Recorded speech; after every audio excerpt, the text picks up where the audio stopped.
but this is the second annual Game Awards, everyone, so welcome on in.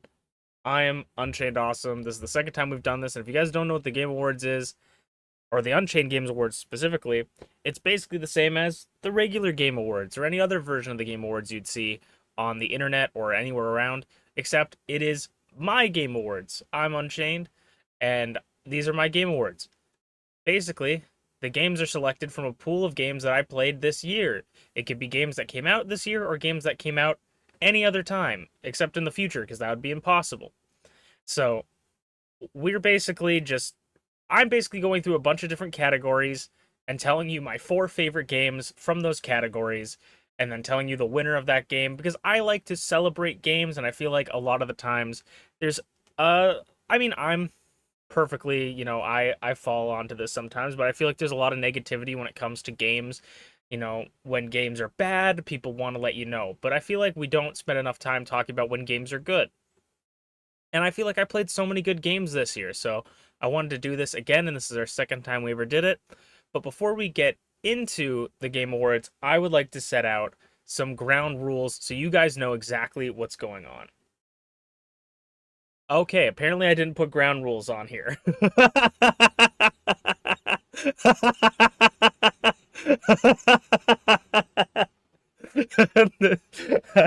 I forgot that slide. I no, go back. Was like, okay, it's ground rules. Wait, let me. Do I have my phone on me? That's super funny. I was like, I legit remember putting that slide down, but I guess I never wrote it down. Okay, here are the ground rules for the Game Awards, because last year we had a little bit of rules, but I didn't really express them in the best way possible. I feel like a lot of my rules were very complex, or I just didn't go through them enough. And I know it doesn't really matter, but these are the rules for my Game Awards that I personally went through for this. So, because I play a large variety of different games, sometimes there's one game that stands out above the rest, right? That could be the game that ends up becoming Game of the Year, or it could just be a game that I really like. Maybe Minecraft. I just had a lot of fun this year playing Minecraft, right? So Minecraft could win a whole slew of categories, right? But I don't want this Game Awards, because one of my issues with the real Game Awards, which I really enjoy, I think they do a pretty good job. It's probably one of the better award shows out there, is that I feel like a lot of years there's one game that kind of just hit it out of the park, and you go in and you go, this game's going to win every award, and it kind of happened this year as well. So my rules is to not have that happen. I don't want this to just be, spreading the love to one game. I want it to be spreading the love to many games. So to prevent that from happening, we limit games from being only nominated for 4 awards. They can only be nominated, and that includes if they win that award. Um, and then I believe, where did I write this down? Is I believe, I might be wrong, but what I wrote down here, and I'm pretty sure this is right, is a game can only, so you can be nominated for 4 awards. That includes the ones they win. They can only win up to 2 awards, not including specific categories, which are any of the ones that specifically say a character's name and not the game. So best character, best protagonist, best villain, those do not count towards their win cap of 2 wins, because those are the characters winning the game, the award, not the game. Best update does not count because there's not a lot of games. Categories that don't have a lot of games don't count, and update is one of them because there's not a lot of updates this year that I found were incredible. Best game with fishing, because it's just a funny one. Game of the Year does not account towards their cap, because I believe that everyone should be, like, when I think about this cap, I think, like, okay, I don't want this game to win best RPG, best story, and best ending, but I think its story and ending were way better. There's a really good RPGs out there that could maybe take RPG. I don't want to have that conversation for Game of the Year. I don't want to be like, okay, this game is Game of the Year, but it's also my favorite RPG of the year. how do I figure that out? So it doesn't count. Best game that came out this year also doesn't count because it's the same thing. It's the best game of the year that came out this year. The bonus star award, because the bonus star award is completely random, and viewer's choice, because viewers choose that award. So hopefully I expressed that. 4 nominees, 2 wins. The wins only count in specific categories. So we got a little bit of a sneak peek of what we're going to see here, but we are going to go into our first category here, and it is the best farming sim of 2025, because who doesn't love a game where you can just chill and farm, or maybe it's stressful and farm, a game where the objective of this is to farm either materials or crops, and usually it's chill, sometimes it's not. Let's see the nominees for best farming game of 2025. The first one is Minecraft. The first nominee is Minecraft. Sorry. Second nominee is Stardew Valley. Oh. That was random. All right. Very abrupt ending. The third nominee is Sunhaven.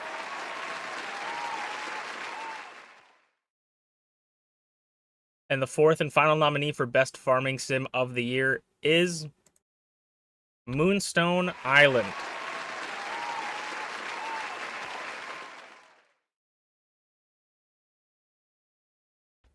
And you might notice some fun little thing that I did this year was I wanted to put a little bit more information about each game. So under each game we'll have whether it appeared in the Game Awards for the first time, or if they've been nominated for this category, or if they've won this category.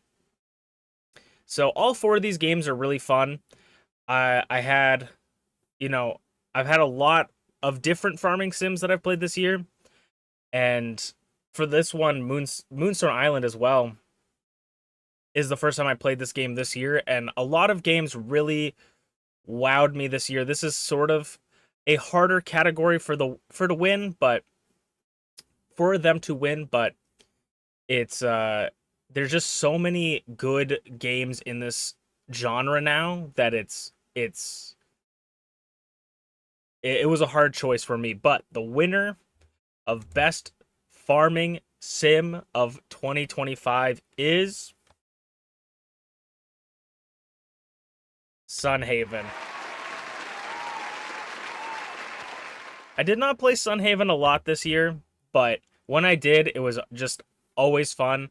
I played it with a lot of friends this year, and it's kind of I would say Sunhaven's like an underrated farming sim because it's fun for so many different aspects, but I think the farming sim aspect of it, the collecting the mystical creatures, the different types of crops you can get, I think Sunhaven is a very, very good game overall.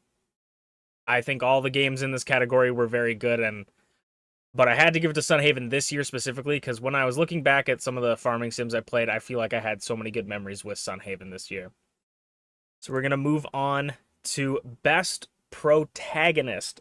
Also, I think we'll try to figure out. I got to remember the flow of this, but maybe I'll talk about each each thing before. I don't know. We'll see. We'll play it out. We'll play it out. But best protagonist of 2025. A game is only as good as the person you're playing. So if the protagonist of the game is annoying or bad, that could really, really, really be a detriment to your game. But when they're good, they're great, and they could carry a bad game. So these are the nominees for best protagonist of the year. Ringo from Soul Hackers 2.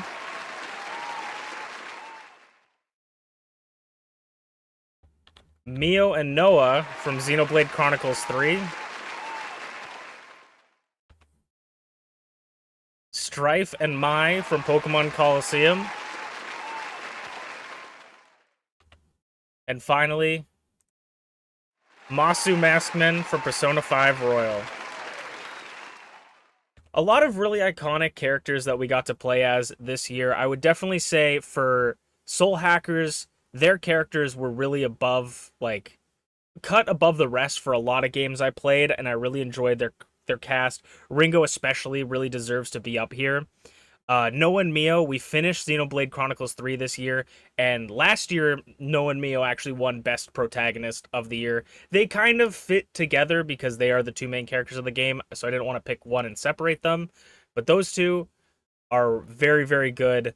Just their stories and their interactions with people are great, and I love their personalities. Mai and Strife were kind of more of a fun duo than a complex one. It's a Pokemon game. You're not going to get too much depth from those characters, but Pokemon Coliseum was a great game that I finally finished for the first time this year. And I felt that Mai and Strife had such great chemistry together, so I wanted to keep them together. And then Masu Maskman from Persona 5 Royal is it's Persona 5. You know, Persona 5 Royal is such a phenomenal game, and Joker is such a fun character to play. Both design-wise, he looks great, and just the storyline he goes through is awesome. So, it's going to be a tight race today, but the winner of Best Protagonist 2025 is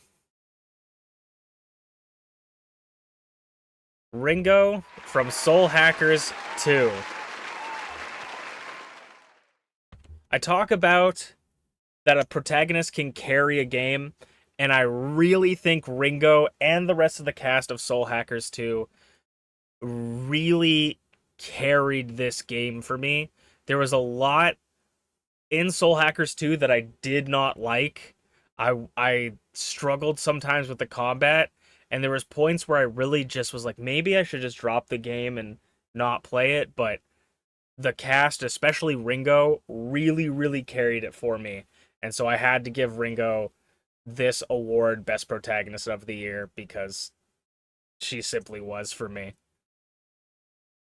We'll move on to Most Underrated of the Year. These games may not be new ones. They may be old ones I'm telling you guys about, but these are the hidden gems in the dirt. The ones that get overlooked and the ones that I think deserve a little bit more praise. So let's see what I think is underrated that I played this year in 2025. The first nominee for most underrated was, or is, Dragon Ball Fusions. Such an underrated game that I thoroughly enjoy. I want this game to get a sequel so bad. The second nominee is Monster Racers. Monster Racers is a game I picked up again recently. It's a game I've played to death. It is a monster taming game where you race monsters instead of battle them. And it is so fun. If you like monster taming games, you would love Monster Racers. It is relatively unknown, I feel, but it is such a good game. The third nominee is Yu-Gi-Oh! World Championships 2008. This game also, I just feel like, I mean, I don't know if this is underrated in the Yu-Gi-Oh! Community, but for me, I don't think people really talk about the Yu-Gi-Oh! Games, and this is one of my favorite Yu-Gi-Oh! Games out there. I have it for DS, and I play it constantly. Such a good game. I would recommend it if you're interested in games like that. And then our next final nominee is Gotham Knights. Gotham Knights is a game we played last year, the story mode, and this year I purchased it for a couple of my friends so we could play it together. And then we learned that there's only 2 players, so we play it in turns. But Gotham Knights is a game that I think it is really rough around the edges, but Gotham Knights is super underrated because, like, what it is in its core is a really good game. I give Gotham Knights a very good game. Probably one of the better superhero games that we get. And so I understand, you know, you're going to mantle onto a wall too many times. It's going to accidentally push the wrong input. But Gotham Knights, I think, is super underrated. People don't give it enough credit. So who is going to win most underrated of 2025? And the winner is Monster Racers.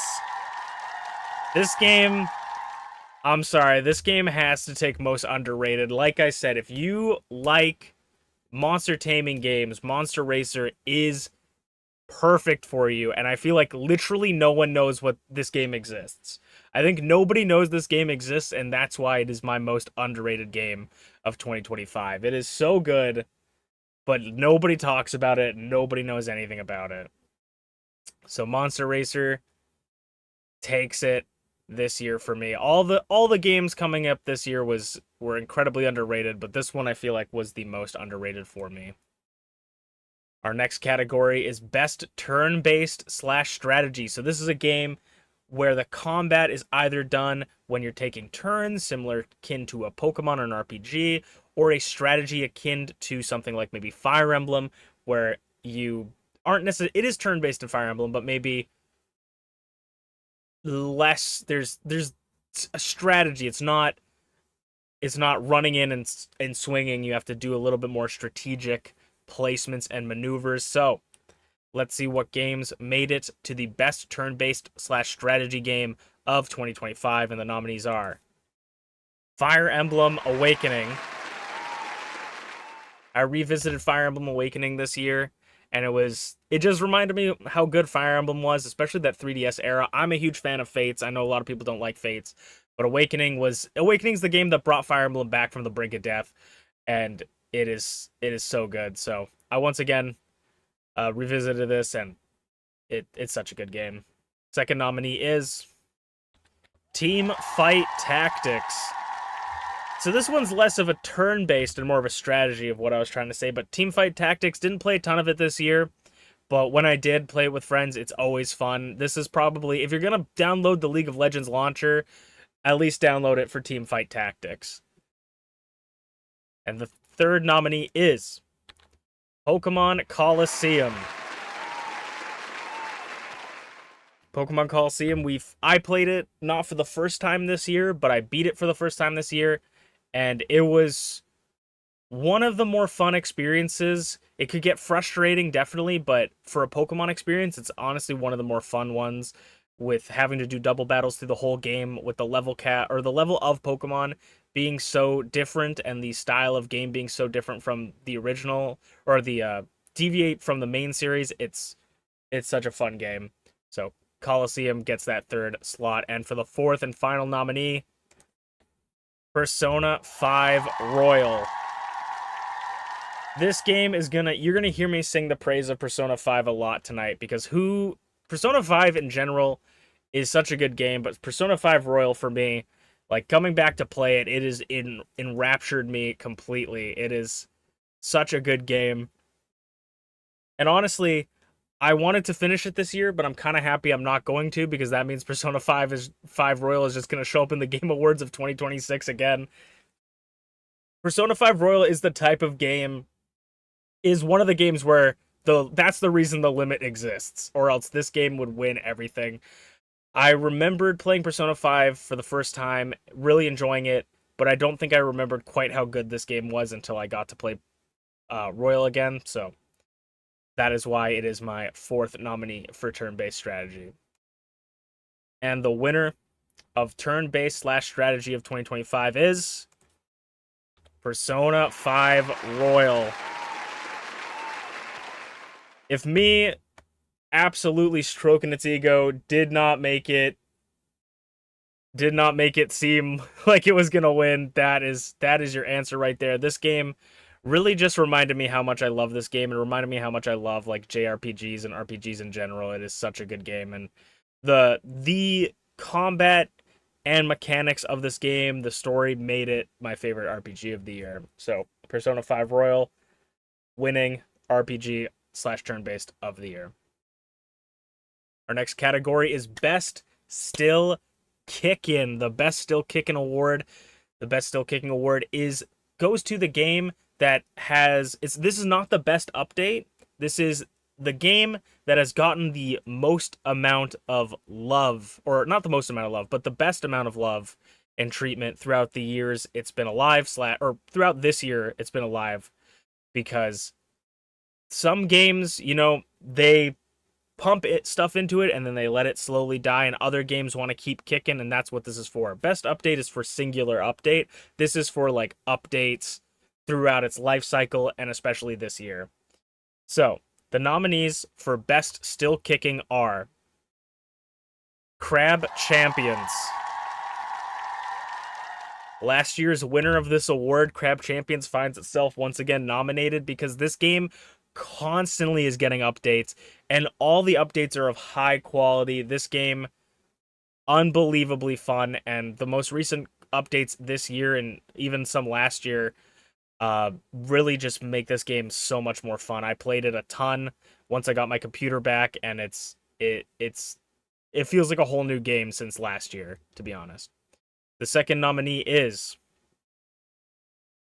Pow World.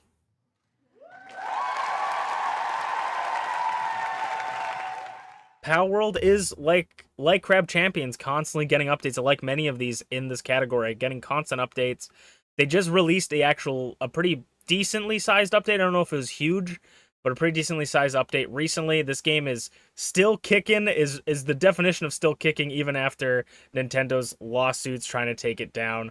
But this game is holding somewhat strong, and I think all these updates have really always just brought me back to this game all the time. So Pow World, still kicking. Our third nominee will be Marvel Rivals. Golly, what could I say about Marvel Rivals? It's gonna make me blush just thinking about it. Marvel Rivals is such a good game. It is such a good game, and it's barely out the door, with a lot of this stuff, but the constant stream of updates, events, characters has to have me put this in this category because holy crap, Marvel Rivals has so much content constantly that it's almost sometimes hard to keep up on. But from the 1-year anniversary event to the zombies to the new characters, this game is still kicking like Iron Fist in the backline. And our fourth and final nominee is Peak.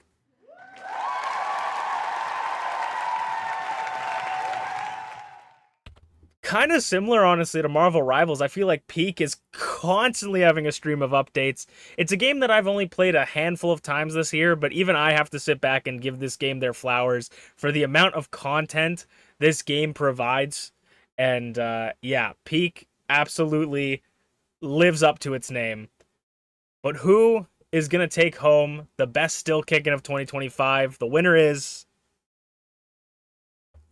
Pow World.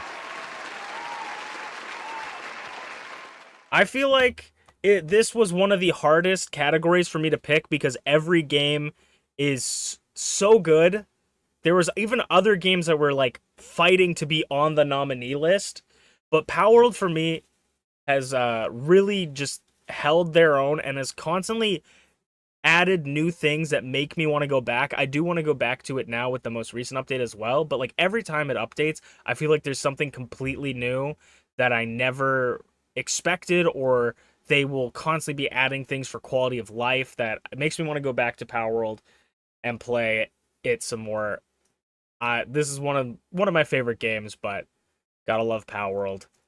As we move in to best indie games, so sometimes there's games that are the AAAs, the AAs, but the best indies are the ones made by smaller development teams with less of a budget.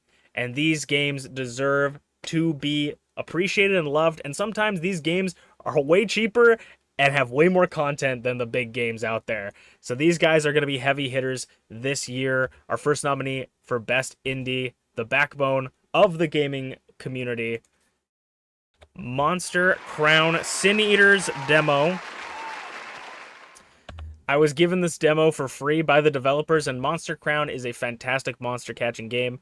But I will say Sin Eaters, the demo, really, really, really impressed me. Not just because I got a free copy. I'm just saying I got a free copy so you guys know that I'm not just saying it to say it, but I want you guys to know that I did receive a free copy. Let's be let's be transparent here. But this game, I love monster taming games. I was gonna love this game no matter what, and this is the sequel to Monster Crown.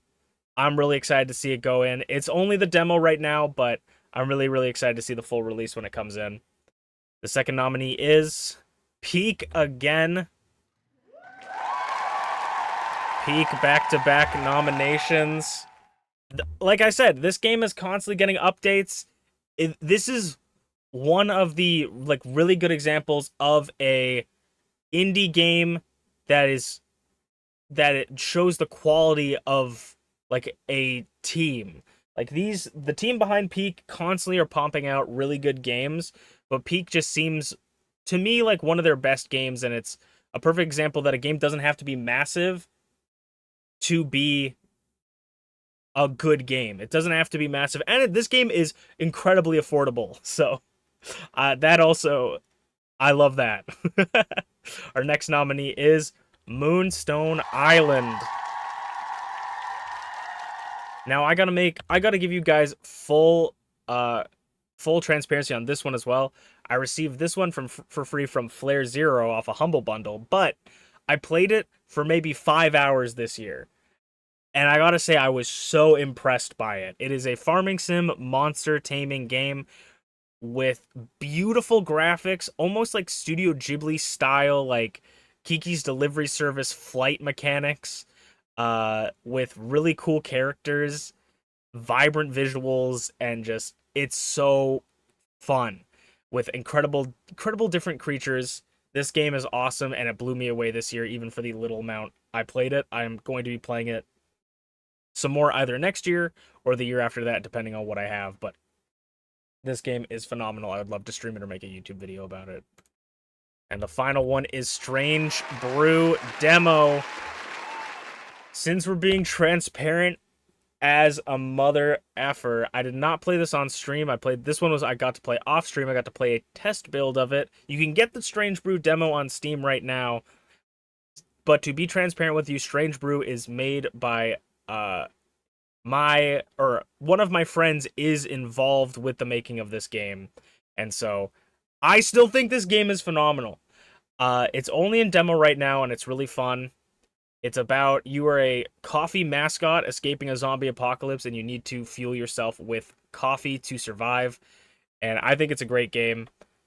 I'm excited to see the full release. It's a platformer, sort of like, I don't know how to describe it, but it's a platformer like not survival game, but you're trying to survive a wave of zombies as you're doing platforming. And I hate platformers. I notoriously do not like platformers, but I thought this game was a lot of fun. So, Strange Brew, I had to put it on my nominees list. Got to support these indie devs. This was definitely one of my favorite indie games that I played this year. And the winner for Best Indie Game of the Year goes to Moonstone Island. Another tough category. Again, this game, I just want you to understand, this game I only played like 5 to 7 hours of, and it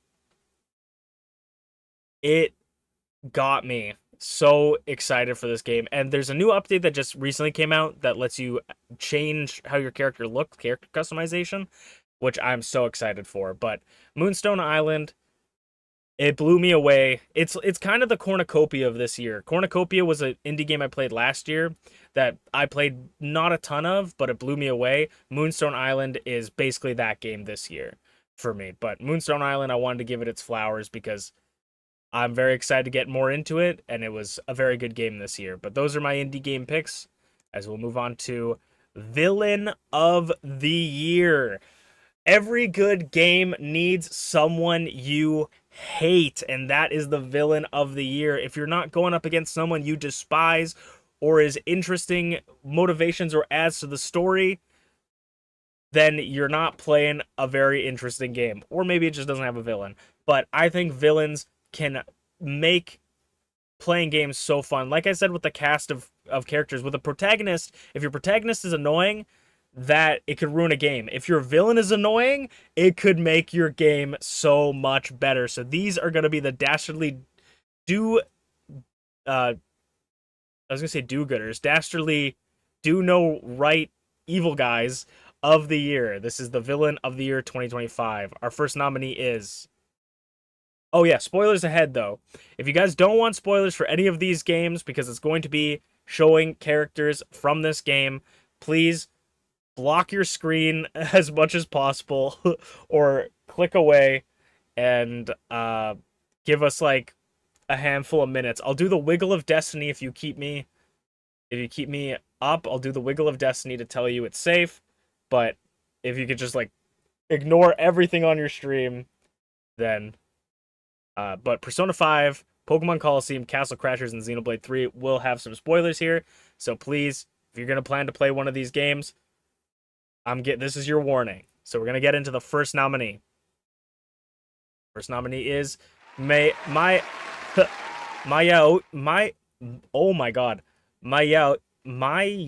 Yoshi Shido. Persona 5 Royal. That was not that hard to say. My brain is just fried. Shido is, I mean, he is the perfect example of just a terrible person that, like, he literally has a punchable face and he's bald, makes him a great villain. Second nominee is Evice from Pokemon Colosseum. This guy is such a random and funny villain in the Pokemon Colosseum games. You don't really see... I didn't see him coming. You don't really see him coming, and his boss fight is a lot of fun at the end of the game. It could have easily become annoying, but it was a lot of fun the way they made it. So, Evice, Pokemon Colosseum, also bald. And our third nominee is Necromancer from Castle Crashers. We played Castle Crashers again this year, and the Necromancer boss fight was a lot of fun. And I think that he is just a cool-looking villain, probably bald under the helmet. And our fourth and final nominee is Lord Zed from Xenoblade Chronicles 3. Somewhat of the main antagonist of Xenoblade Chronicles 3. I think his backstory and concept is really cool. His boss fight as well is very cool. Great design, not bald, but great design, very cool concept for a villain in Xenoblade 3. And the winner is, for Best Villain of the Year, gotta give it to Evice from Pokemon Colosseum. I don't even know if I'm pronouncing his name right, but he's so funny. I live for the jokes of this guy being the villain of the game. Like, he was so funny. I fucking love it. I don't know how else to say it. I don't know. I was not expecting it at all for a twist villain, and it worked out perfectly for me. So that is our villain of the year. He was truly the most dastardly villain we had to face this year out of all the villains we had to face. Okay, Wiggle of Destiny for anybody that wants to get back into the stream. Anybody that took my advice, that's the Wiggle of Destiny to know that you're safe from spoilers for now. But our next category is Best Art Direction. When it comes to overall art direction, a lot of games have specific styles that make them look so iconic or distinct from other games, and I feel like art direction is so important because when you add something to a game or you bring something into a game, you want it to all come together and look coherent and cohesive. And have your own style. So art direction, I think, is incredibly important, and I think the artists behind these games need their recognition because they put in a lot of effort into making these games look as good as they are. So this is overall Best Art Direction of 2025. The nominees are Dragon Ball Sparking Zero. One of the prettiest fighting games I've ever played. I stand by this game being gorgeous. Dragon Ball Sparking Zero, I still love it. It's kind of a dead game, but I love it to death, so I gotta give it one of the best looking fighting games that I've ever played. So whether you like the game or not, the art direction is phenomenal. Second nominee is Station to Station. Another kind of indie hit. It is a voxel-based, like, art style, where you build trains and you can actually look and sit in your train and look out the window and watch as the world goes by. And I think this game just has such a unique style that I wanted to put it here because I played this game quite a bit this year, and it's a very pretty and relaxing game. Okay. Third nominee is Monster Racers. Monster Racers coming back. Just won most underrated and now here for best art direction. Because I gotta say, I mean, it is a very anime style, but when it comes to how each character looks in this game and the creatures, I think this art direction is so good that I had to put it in this one. Again, a very underrated game, but I had to put Monster Racers into here. And the final nominee for best art direction is Digimon Story Time Strangers. The best looking a Digimon game has ever been, in my opinion. This game visually looks phenomenal, and something that doesn't necessarily translate to this category, but this game runs super well, at least on my computer. But Digimon Story Time Strangers looks so beautiful that it has to be nominated for this award, and we will see who is taking home Best Art Direction of 2025. That goes to none other than Digimon Time Strangers. This game is another game I really need to get into in 2026 and actually get down and start recording some more videos. This game is phenomenally beautiful. It has a great art style, as well as for like just the model, from the models to the textures, but also just the little intro in the game as well was just so nice. They have like a nice cartoony style mixed with an anime style. It's very, very cool. Best game, or best Digimon game has a Digimon game has looked ever. I'm not that I'm saying Digimon games look bad, but it's the best Digimon game that I think how it's looked, and it's the best looking game I think that I played this year. So that's why it won Best Art Direction of 2025. But nothing is more fun in a game than a good looking character. But one thing that makes that even more fun is when the characters are customized by you. A character customizer is something that I look for in a game. If I see an RPG and I go, that looks interesting, but I'm not quite sold. If it has a character customization option, insta buy. I love making my characters look cool, and I also like making my characters look like me, because that I'm selfish and have a big head. So, best character customizer of 2025, this is one of the big awards for me personally. Best character customizer of 2025. The nominees are Gotham Knights. Have you ever wanted to play Barbie dress up with Dick Grayson? This is the game for you. Absolutely, this is the game for you. If you want to dress up your superheroes in cool superhero costumes, this is the game for you. It has a ton of customization, and I think the customization options are one of the, if not the best ones. The next nominee for character customization of the year, WWE 2K25. When it comes to the Game Awards, the WWE games may not be winning categories based on their gameplay, but they will definitely be in categories for character customization. I have 80 hours in WWE 2K25. We have streamed MPW 3 times. I want you to put that in perspective. I have spent over probably 70 hours customizing characters for MPW.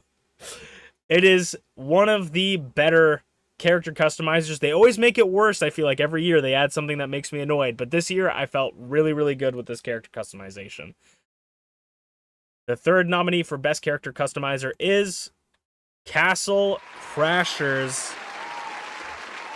The new Painter Boss update gave a fresh coat of paint and a new life to Castle Crashers this year, and one of those is the ability to make fully custom characters for you to play based on your drawings, and I did that this year, and it was so fun and so cool. It allows people to literally make anything they want, and also allowed me to just make my own character in Castle Crashers. It was one of the best updates and one of the coolest uh, character customizers ever. But there is a level of difficulty with trying to get that translated, opposed to something like WWE that is a built-in character customizer. You don't have to have any external things to make that. But anyways, the final nominee is Pokemon Legends ZA. Now, in the last game, I said that Digimon Time Strangers is the best a Digimon game has ever looked. Pokemon Legends ZA is the best the character customizer has ever been for Pokemon. Pokemon Legends ZA's character customization is a cut above the rest for a lot of the games that we've seen so far, and it needs to be said. It needs to be put in here. That's why it's nominated here. It is one of the best. One of the best. But being one of the best does not mean you are the best. Who is going to take home Best Character Customizer of 2025? The winner is Castle Crashers. I have to give it to Castle Crashers. If I didn't give it to Castle Crashers, I would be lying to myself, because they let you make literally anything. You just need to be able to take pictures and put them together. It had to be Castle Crashers this year. Such a phenomenal character customization add-on that they did for the DLC. Yeah, Castle Crashers is such an iconic game, and the fact that it came back with such heat this year, I gotta give it to them. Castle Crashers is your best character customizer of 2025. Now we move on to Best Action Game of 2025. So this isn't one that's turn-based. This is one that's a beat-em-up, a roguelike. I mean, roguelikes can be turn-based, but like a beat-em-up, a fighting game, an RPG where you run in and slash people. This is the action game. Get you straight into the action. Which games do I think got me straight into the action, which I think deserve to be nominated for this award? Best Action 2025. The nominees are Pokemon Legends ZA. Okay, I was gonna say that was not on purpose. The clapping just didn't work for a second.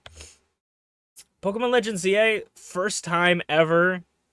It's more of a strategy game, I'll give you that, but I wanted to put it in action specifically because this is the first time Pokemon has ever stepped out of the turn-based style.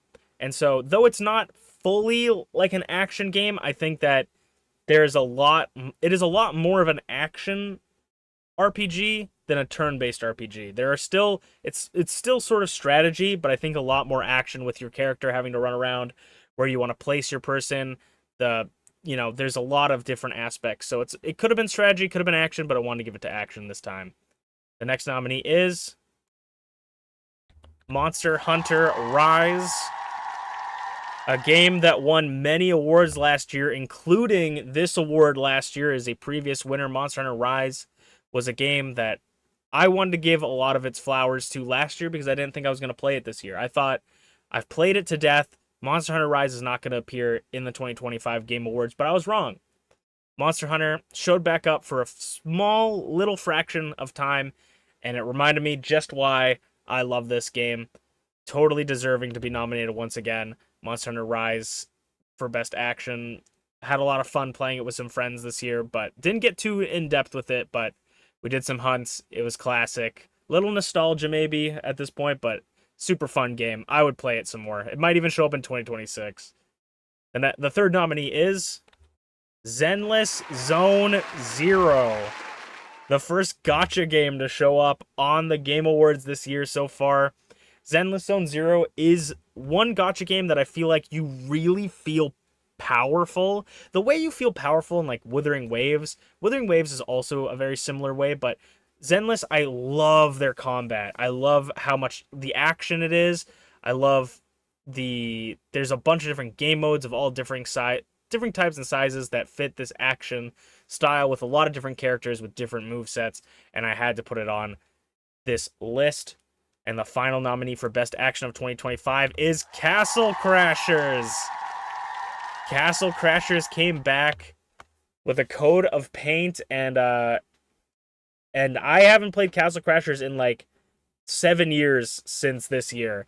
And so Castle Crashers for me was a lot of fun. I have fond memories of playing this game with friends, and I had fond memories of playing this game, even though I got frustrated at some points. But Castle Crashers, definitely one of the more fun action games, definitely full of action, action packed, absolutely. And the winner of that is Pokemon Legends ZA. Oh, there we go. Pokemon Legends ZA. Pokemon Legends ZA does a lot of things wrong, but it does so much right. And I think that playing with different styles is something that Pokemon needs to do. I love the turn-based gameplay of Pokemon, but I think for Legends games, I want to see more of a deviation from the norms. I want them to play around with different things, and that's why I wanted to give Legends ZA Best Action of the Year. It is not the best Pokemon game. It is arguably not even a good game, but for action, I felt like it was a lot of fun. It was a different thing, and I want to give it to Pokemon Legends ZA this year. And this one is also a big award. I play majority RPGs, a lot of JRPGs, but this one's going to be a big award, Best RPG of 2025. There are too many to count that I've played this year, and all of them have been incredibly good, so I don't even know how to start this one without saying let's just get into the nominations. The first nomination for Best RPG of 2025 is Soul Hackers 2. This game had overall just was a great time. There was some hiccups, some bumps along the road, but I feel like for a game incredibly solid and for an RPG insanely fun with a great cast of characters and a little bit of monster taming in there too. The next nomination is Xenoblade Chronicles 3. Another heavy hitter straight out of the gate. In the sequel, quote-unquote sequel, the game preceding my favorite game of all time, Xenoblade Chronicles 2. I finished Xenoblade Chronicles 3 this year, and the mechanics, the world, the characters, and the story were just a beautiful combination, all mixed up together into one big perfect stew. I gotta at least nominate Xenoblade Chronicles 3. Whether it wins or not, we'll have to see, but this game definitely deserves a nomination for Best RPG of the Year. Our third nomination is Elder Scrolls Skyrim. The Elder Scrolls V Skyrim. I played it again a little bit this year with some mods. The only thing that stops me from playing Skyrim is having to reinstall my mods. So, Skyrim is a classic RPG. No one's ever gonna... I feel like it's never gonna really stop being a good game. There's so much content in this that every single time I remember exactly why. When I was a kid and I had it on the Xbox 360 the first time, I would make 40 different profiles on my Xbox 360 just to make new characters, to constantly try new things and play this game. I love Elder Scrolls, and this year it's no different. And the final nominee for Best RPG is Persona 5 Royal. To cap off the heavy hitters, another phenomenal RPG, phenomenal JRPG.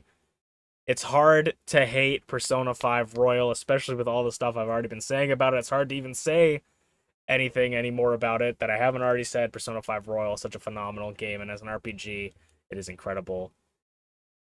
As the winner, and the winner is Xenoblade Chronicles 3. This one was one of the harder ones for me this year because you have Soul Hackers 2, which it has flaws, but is a very, very good game. Skyrim, classic, nostalgia, mods make it even better. Persona 5 Royal, such a phenomenal game that has a great story, great characters, great mechanics. But for me, Xenoblade 3, we finished it off this year. I feel like its combat was so fun. It is maybe my favorite combat of the Xenoblade Chronicles series. I'm not sure. I don't know if it beats out Torna for me, but Xenoblade 3 has great combat, really just good character moments that I had to give it best RPG. It won Game of the Year last year, so for it to be best RPG, it makes it's not surprising. But we will move on to talking about stories, the best narrative, because sometimes a game can have some rough patches, but if its story is good enough, you will enjoy it. And sometimes games are barely games and are just 90% a story. So best narrative is a award that is going to highlight games that I feel like have incredible stories or storytelling in the game. Let's see, best narrative of 2025.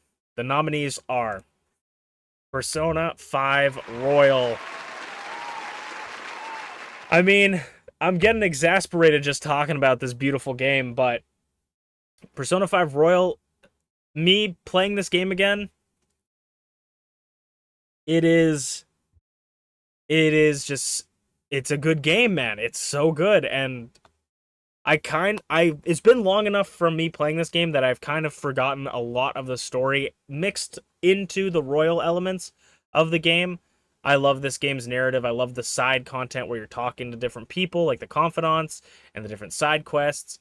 I think Persona 5 Royal has a great story about, sticking up for yourself and being able to stand up for things when you know it's right, even when it's hard. The next nominee is Xenoblade Chronicles 3, two of the last ones. I mean, RPGs have phenomenal games, but this is a previous nominee for this award. They did not win it last year, but Xenoblade Chronicles 3. RPGs have great stories, and Xenoblade Chronicles 3 had a great story. We capped it off this year. A story about what it means to be alive and fighting to live instead of fighting for your life. It is such a gorgeous story with incredible acting in this one as well, in my opinion. I mean, maybe I'm being too crazy about it, but had a great story. I think it had overall from beginning to end, it had me captured the entire time. It always had me questioning what is going to happen next. Very good game. The next nominee is Digimon Story Time Strangers. I am barely in the narrative of this game. I have dipped my toes in Digimon Time Strangers. People who watch the YouTube are like, how has this even made it to best narrative? That's how good it is. Or maybe I'm just that much of a lover of Digimon, but the beginning of this game, I'm maybe like 10 hours into this game, maybe a little bit more. The beginning of this game was so good that I had to put it on best narrative. I can't imagine it getting worse from here. I can only imagine it getting better, and I don't even know how that's possible. Digimon Story Time Strangers, best narrative. And our final nominee is Code Vein. Finished it in the very early beginnings of this year, and it's a great story. I really like it. I love the world in this. I love the world building. I love the characters. And it is a classic. I don't know if it's a classic, but it's just a all around very enjoyable time. The best narrative of 2025 goes to Persona 5 Royal. I gotta give it to Persona 5 Royal. We just hit some of the biggest moments in the narrative. We haven't finished it, but I've forgotten most of it, so me replaying through it again, or not forgotten most of it, but I've forgotten a lot of the middle parts. So being able to see it all over again has just really reminded me how good this game is, as well as knowing that there's still more to come. For me, this game is phenomenal. I love this game so much, and its story is one of the best for me. So that's why it wins narrative of the year. Now we're going to take things a little bit more chill. We're going to relax a little bit more, and we're going to get cozy, okay? We got best cozy game of 2025. This is the game that you can, if you're having a bad day, you hop on this game, or if you need just a game to curl up to and play this game, this is best cozy game. It's a comfort game. It may not be a game that is calming, but it's a comfort game nonetheless. Let's see the nominees for best cozy game of 2025. The first one is Minecraft. Minecraft won this in 2024, and this is the game I consistently go to when I have a bad day. I've been playing Minecraft for so many years now, and this is a game that I consistently go back to. And whether it's the music, whether it's just me building, whether it's the shaders, Minecraft, absolutely. Second nominee is Station to Station. We talked a little bit about this earlier in the award show, but a indie game with a voxel style.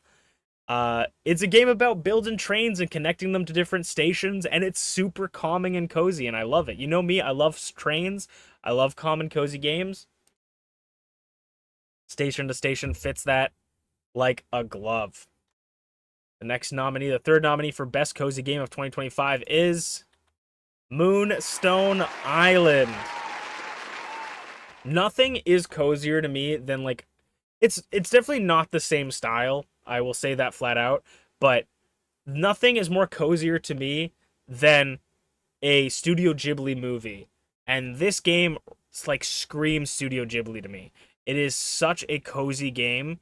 It has such a great feel that I had to put it here. Again, haven't played a ton of it, but I love this entire vibe. The music, the sound, everything. Moonstone Island is our third nominee, and our fourth nominee is, for Best Cozy Game of 2025, Peak! Peak makes it up here again. I feel like Peak and Moonstone Island have been meeting each other in many categories, but when it comes to cozy games, I was telling this to, like, I think I was telling this to Minty when we played it, but Peak is like therapy. Like, Peak is calm puzzle solving, you know? I mean, it can be stressful at times, but a lot of the times when you're just, like, trying to find a foothold of where to go, Peak is super cozy, super nice, has a great cozy style. I have to give Peak more flowers, man. It's a game that I haven't played too much this year, but I need to play more. And Peak is every time I played it, I have felt super cozy. Peak is our fourth nominee, but who will take home the winner of Cozy 2025 is Minecraft. For the second year in a row, Minecraft takes Best Cozy Game 2025. It's hard to fight the king of cozy. That is Minecraft.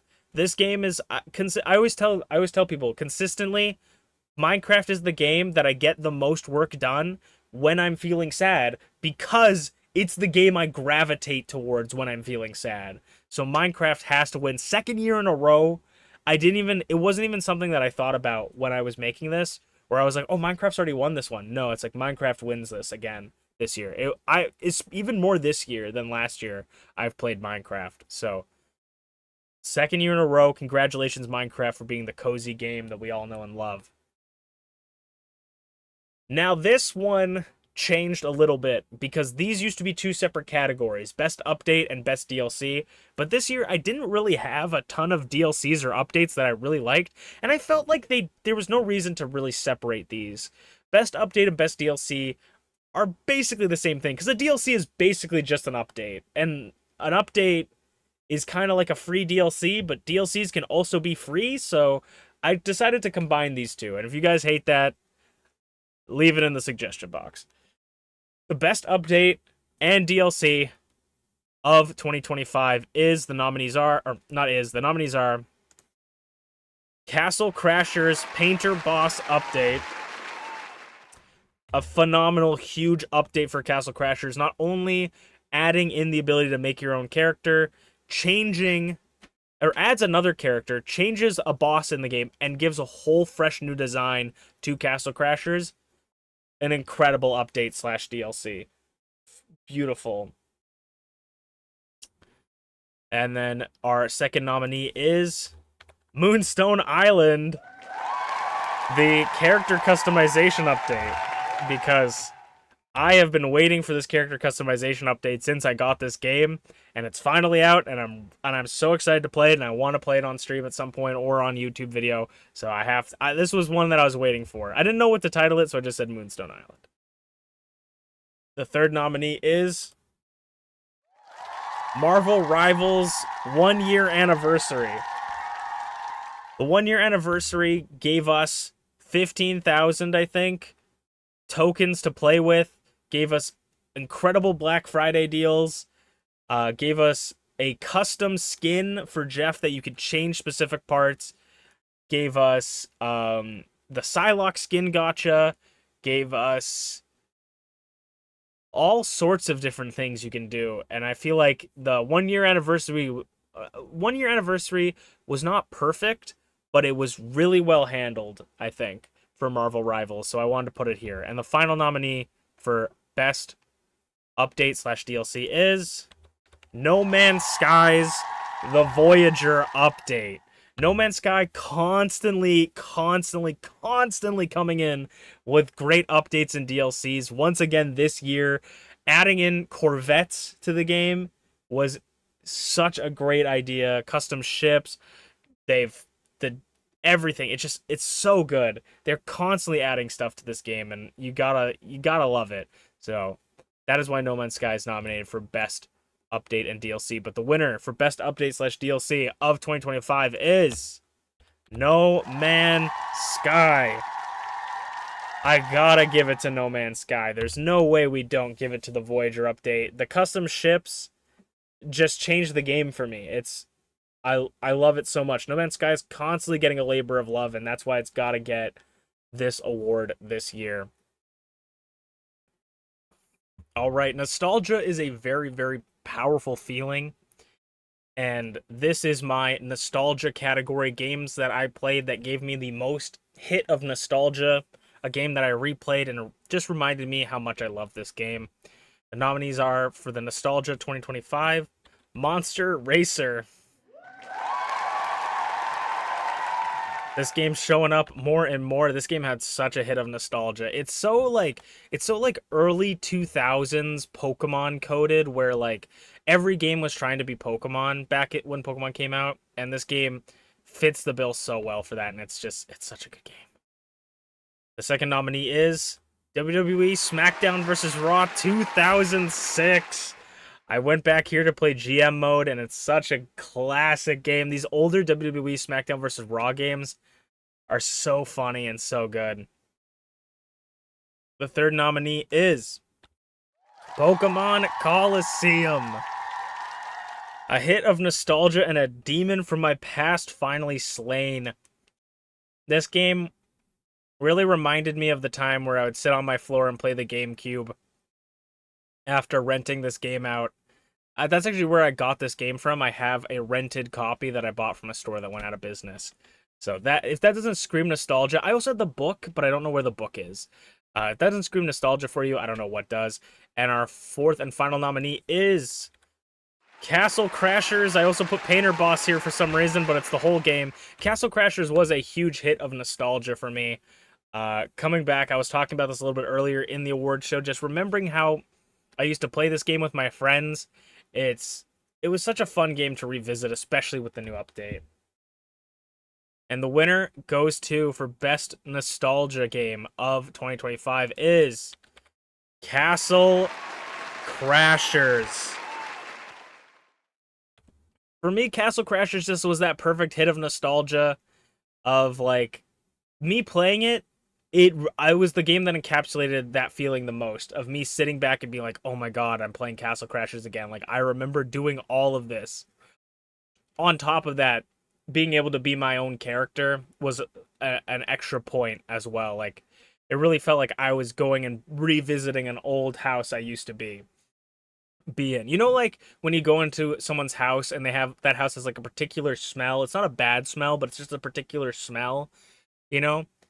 It's like not visiting that house, and like, this is a terrible analogy, but it's like when you don't visit that house for a while and you just get a whiff of that smell and it just reminds you, you know?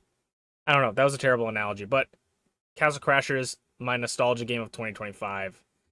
Now, this is arguably one of the most important awards of the Unchained Game Awards. This could be contending with Game of the Year because character collector games are my favorite games. And what is a character collector game? For those of you who have no idea what the hell I'm talking about, it is a game like a monster tamer game, like Pokemon, like a Digimon, like a Monster Racer, where you collect creatures like a Persona, or a game like Fire Emblem, where you collect characters such as different units, different, beasts or whatever, what have you. So it's a game where you collect more than a handful of characters. And this could also be including fighting games where you have to, like Smash Brothers, where you have to collect characters by playing the game.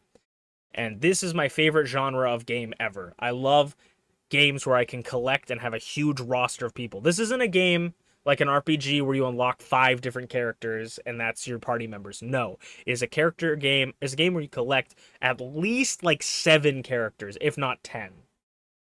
But let's see who are the nominees for arguably one of the most important awards of the year. Best Character Collector, one of the most contested awards of the year, is the contested category. Best Character Collector of 2025. The first nominee goes to Pokemon Legends ZA. Pokemon is a staple of this category. It is almost synonymous with this, where you talk about a character collector game, you talk about Pokemon. You say that's your example, and everybody understands what you're talking about. The second nominee is Digimon Story Time Strangers. Not only is it the best looking game, best looking the Digimon has ever had, with an incredible narrative, it is one of the most fun character collectors that we've seen in a long time. It has got a ton of different Digimon you can collect with different Digi-evolutions. Absolutely phenomenal. Third nominee is Sunhaven. Sunhaven sneaks in here because I think that one of the things that makes Sunhaven so good, and is the reason why I think it won Farming Game of the Year for me, is the collecting of farm animals, the variety of farm animals you can collect, and the creatures, the mounts you can collect, the copious amounts of money you can spend on the DLC for the different things you can collect, is one of the best parts. Collecting different creatures is the best part, or one of the best parts of this game, and that's why it's up here. And the fourth and final nominee for this award is Pow World. We talk about monster collecting, monster taming, and Pow World is up there with the greats for me. I think it is arguably one of the best monster taming games out there. Whether it's one of the best character collecting games, we'll have to see, but the nominees have been said, and the winner is, for Best Character Collector of the Year, the winner goes to Digimon Story Time Strangers. So far, collecting Digimon has been my favorite part of this game. On top of everything, I have spent I shouldn't say copious because it's not that long, but I've spent at least like 3 hours in the tutorial areas just running around collecting every single Digimon in the area, and it's so fun. One of the best Digimon games that I've played so far, and I haven't even played all of it. So, Digimon Story Time Strangers. Also, this is actually super important. I forgot to mention this before. Digimon Story Time Strangers, this is their first time in the Game Awards. Except it's not, because Digimon Story Time Strangers was my 2024 most anticipated game of the year.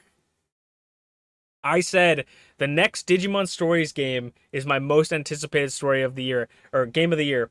And people told me it was copium, that it was not going to happen anytime soon. And then this game came out and it was phenomenal. So, I'm just saying. Digimon Story Time Strangers, Best Character Collector of the Year. Nothing makes a game more memorable than maybe its characters, maybe its story, but its soundtrack is definitely up there. Music in a game is something that people that don't even play games might enjoy. The soundtrack is so important. Whether it's the sounds of the songs, whether it's the backtracks that play while you're exploring, it has to be a good mix of fun, cool, and not fucking annoying. The best soundtrack nominees for 2025 are Code Vein. Code Vein almost has a similar level of Shin Megami Tensei 3 Nocturne level of music. It has got such a good soundtrack. It's more like rock or heavy metal. I don't know if that's how you describe it, but it's got such good combat music. Such a good and very like good opera-y, like, oh, that's all you're gonna get. Music.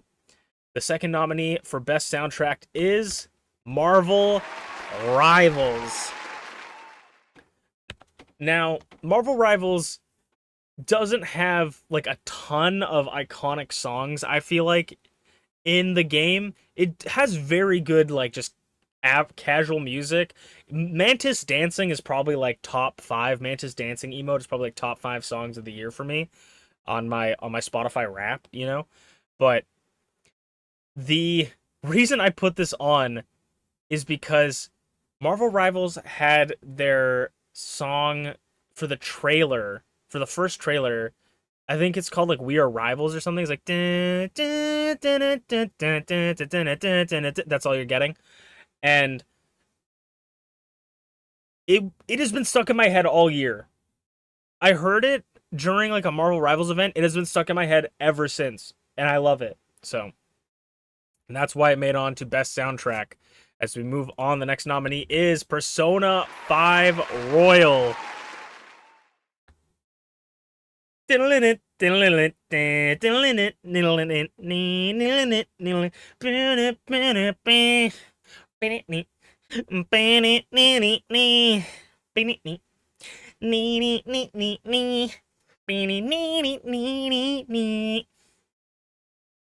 Persona 5's got some of the best music ever in gaming history.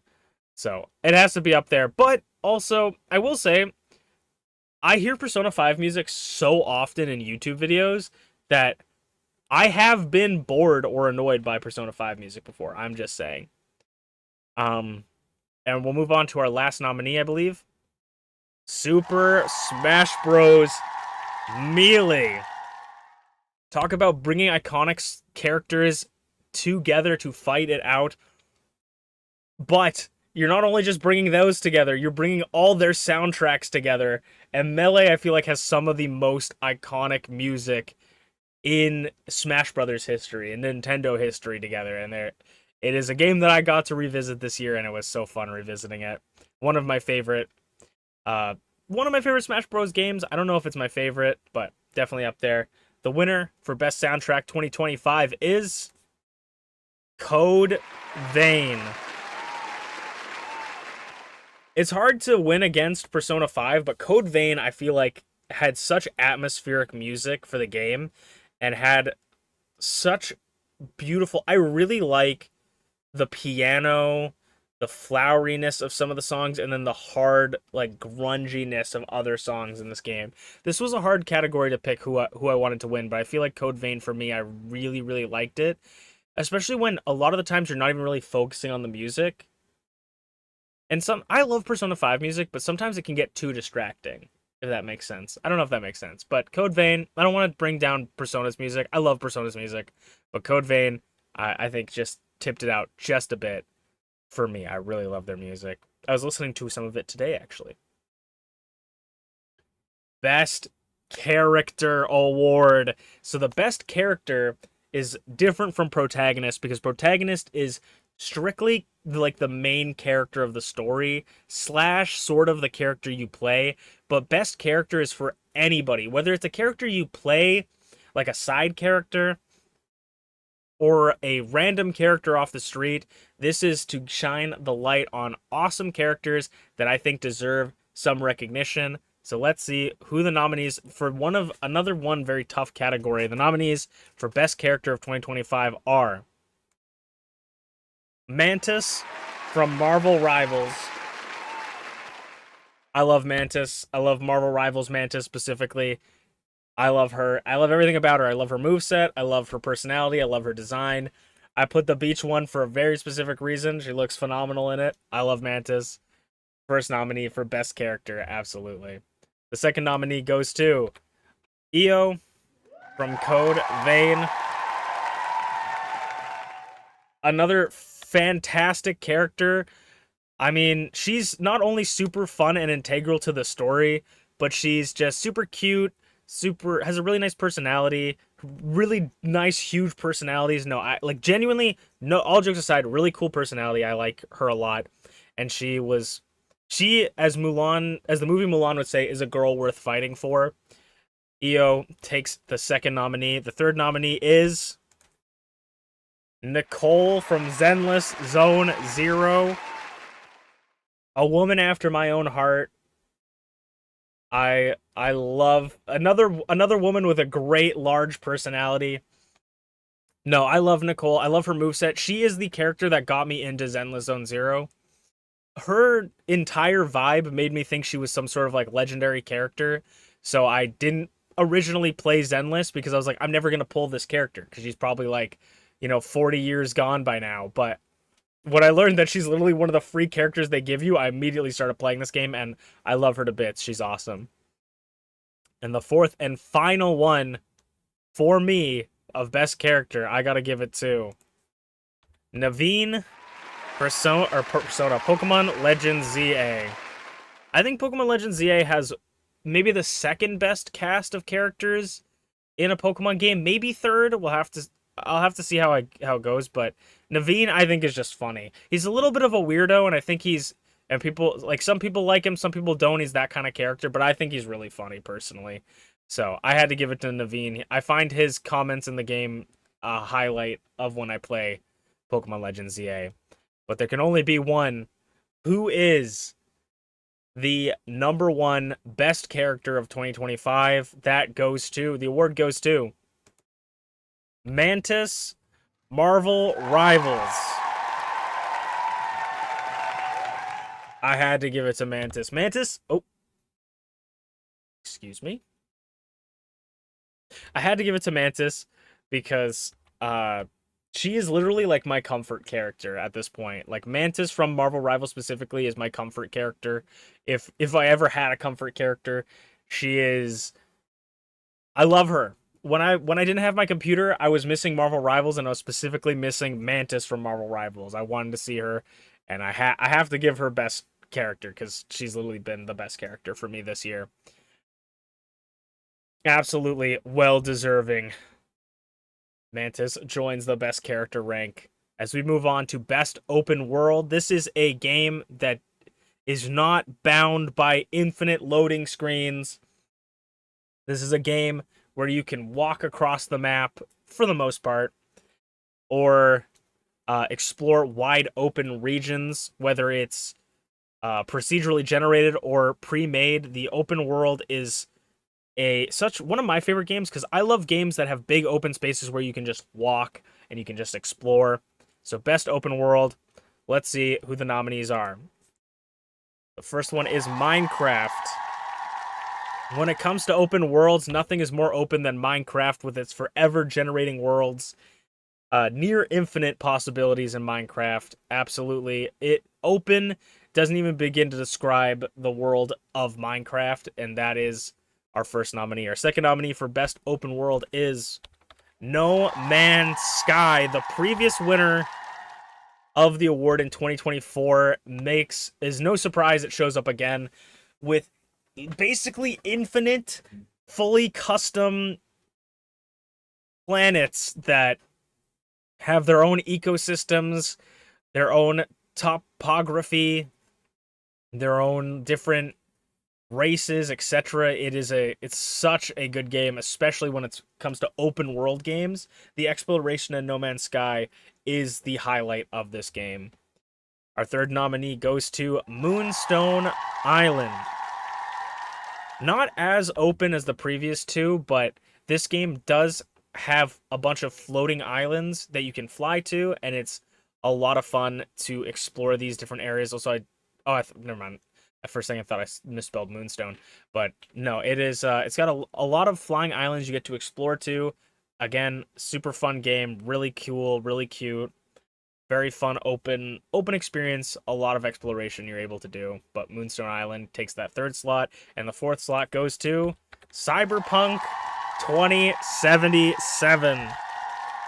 I picked up Cyberpunk 2077 again this year, because I really just want. I basically, when I didn't want to download Skyrim mods, I said, let's play Cyberpunk. That was my mentality this year, and I had so much fun. I didn't really do the story at all. I just spent hours running at people and throwing grenades at them, and that was basically all I did in Cyberpunk, and it was actually just so much fun.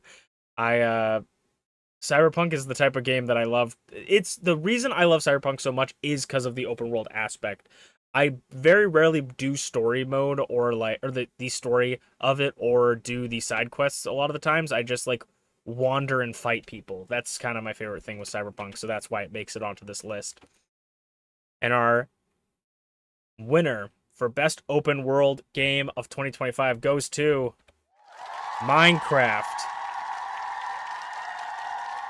Minecraft edges out this year, getting the win here, but just because I've been playing a lot more modded Minecraft this year than I have been in a long time, and the open world aspect of Minecraft compacted with mods makes the exploration so much fun. Because this game, at its core, has such a good exploration mechanic, if that makes sense. Like, its gameplay loop of exploring new locations feeds so well into people's incredible ability to make amazing mods, whether it's dungeons, new biomes, different dimensions. I think that it was a perfect combination this year for me, and I have to give it to Minecraft. I've been playing Aether mod a lot recently, and so Minecraft takes it out this year. A lot of really, really good competition this year in open weight in the open world. Now we get to have some fun, because these are not games that exist yet.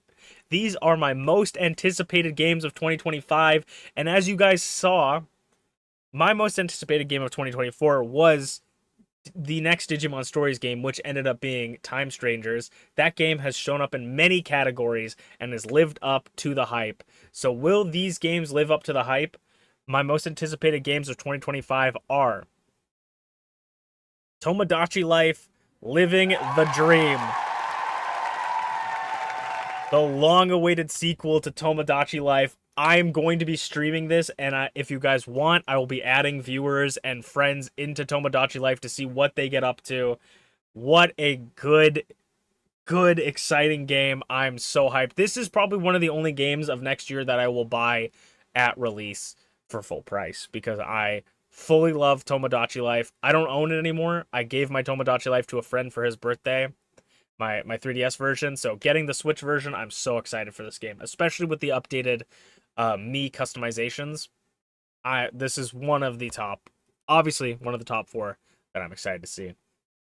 Our next nomination is Fire Emblem Fortune's Weave.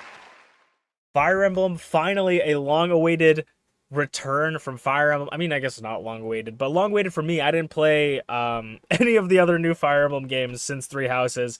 This game seems to be maybe a soft sequel, maybe a prequel to Three Houses.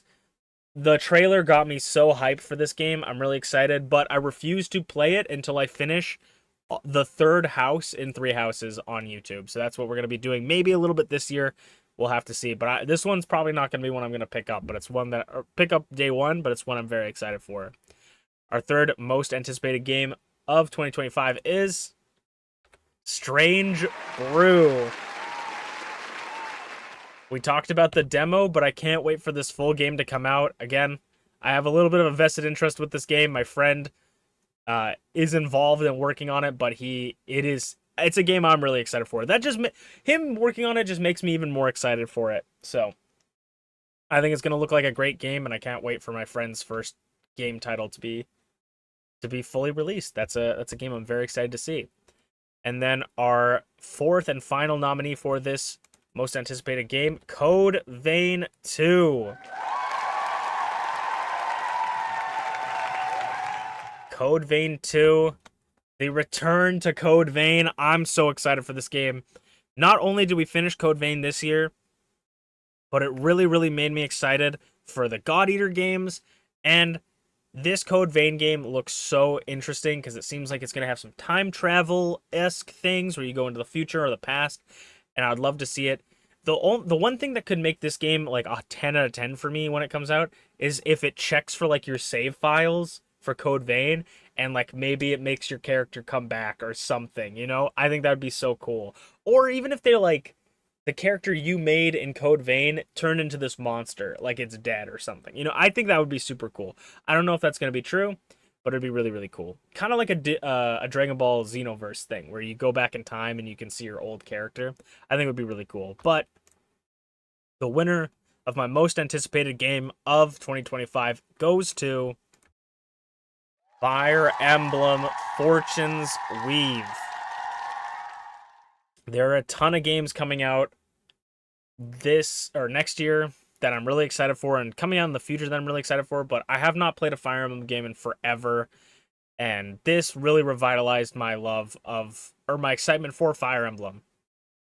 I have not played these games in forever, and just seeing some of the characters, I don't want to spoil anything, but some of the characters in the trailers makes me really, really excited. And the game just looks gorgeous. So I'm excited for a Fire Emblem game like this. And that is my most anticipated game of 2025. Now we're getting into some more saucy categories. Best roguelike game. A game that you keep coming back to and getting stronger. You keep going in and trying new builds. I love roguelike games. I don't feel like I played too many this year. I played a lot of games that have roguelike mechanics or roguelike mini games, but I don't feel like I really played a lot as much as I did last year. So let's see what nominees for best roguelike.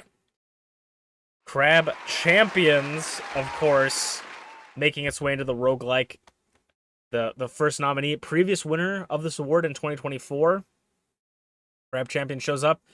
Honestly, one of the best roguelikes I've ever played it. So it's no surprise that it will show up here. Our second nominee is Zenless Zone Zero. Zenless Zone Zero is not a roguelike, but does have roguelike, a lot of roguelike sort of mini games. They're not mini games, they're like different modes you can play, and the roguelike version of this game is a lot of fun. Basically, you get to play with your characters that you have, but they'll give you extra bonuses. It's a lot of fun. The next nominee goes to Wuthering Waves. Wuthering Waves is a lot more like a roguelike than Zenless Zone Zero, because its roguelike is basically the end game of Wuthering Waves. When you're at the end game, you can play the roguelike, and I think the roguelike's super fun. You get to pick, rather than picking 3 characters that you would play with, you pick one character to be your main character, and then you can collect characters along the way as you go through the different waves, and it's so fun. I don't know how else to describe it. It's a lot of fun. And the final nominee for Best Roguelike of the Year goes to Hollow Cure. Oh my god, my throat is fighting for its life. Hollow Cure makes it on this list again. It was previously nominated in 2024 for this award. They've added a little bit more of like fun side stuff, but the main meat and potatoes of the roguelike is still fun, and I was still grinding. I think level 2 is my favorite level I like to play. So I was playing on this a handful of times, and it's always fun. And the winner for Best Roguelike of the Year goes to Crab Champions. Crab Champions. Yeah, there we go. For the second year in a row. What the fuck is happening?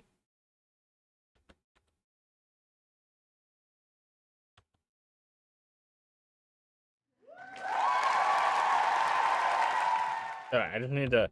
Okay, second year in a row, Crab Champions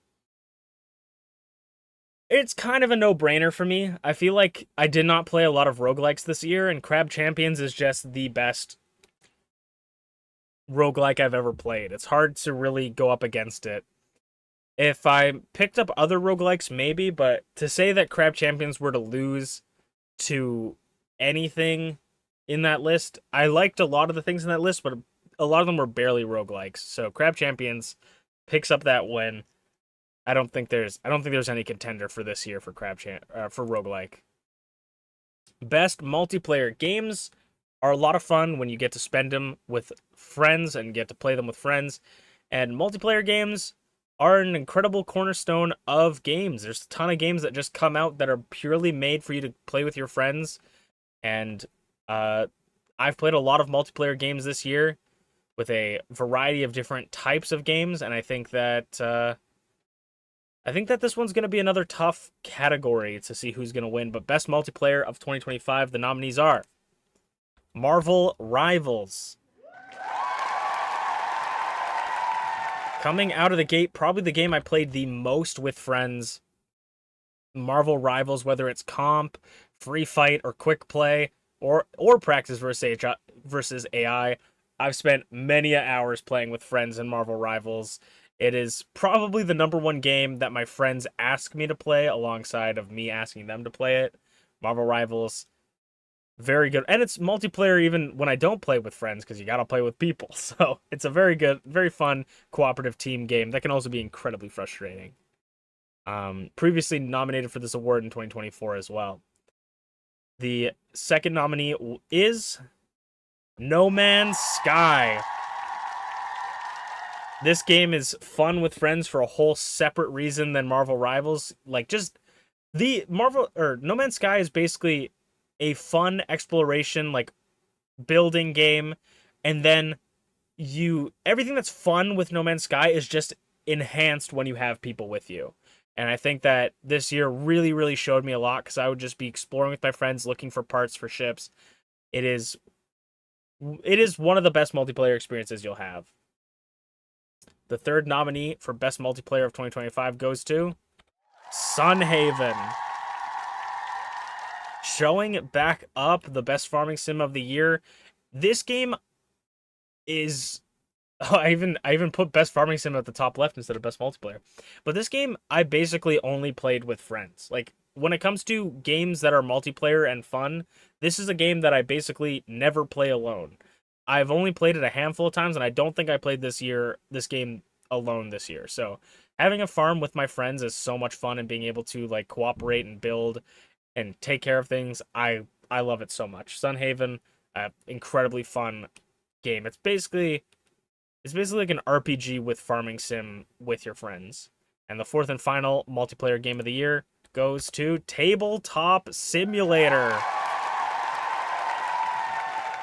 This game was where I played Magic most of the year. I played Magic the Gathering a lot on this table, along with just a lot of different other card games and tabletops. This game is underrated. I feel like people don't even think of Tabletop Simulator as a game, but this game is just an environment for you to be able to play with your friends, and I've always, not always, but I always have a good time when I'm in Tabletop Sim. And the winner for Best Multiplayer Game of the Year goes to Marvel Rivals.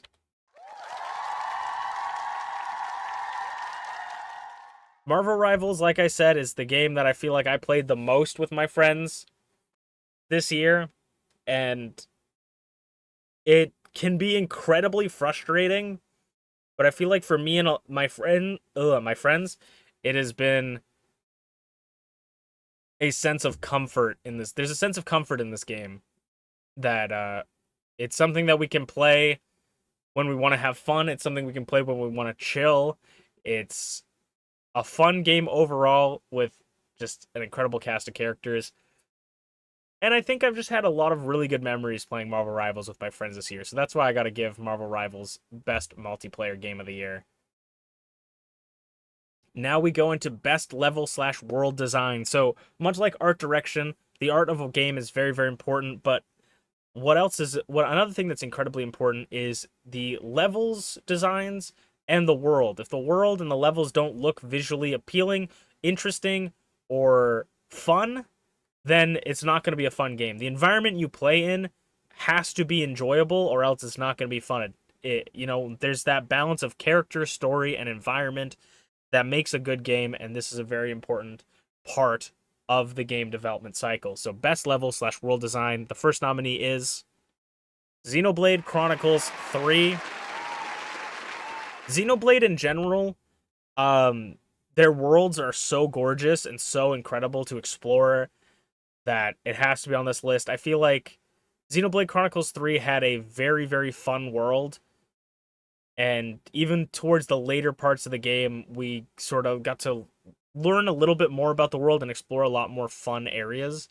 So that is why it makes it onto this list. Second nominee goes to No Man's Sky. I mean, are these worlds designed? Who knows? But the world of No Man's Sky is one of its best features. It honestly, maybe you could argue that No Man's Sky's world carries it because it is out of this world. It is multiple worlds, and there's always something interesting you'll find. The exploration of this game is an incredible part of it. The third nominee goes to Digimon Story Time Strangers. Level and world design has been really good for this game. I think the vibrance of the digital world in conjunction with like sort of the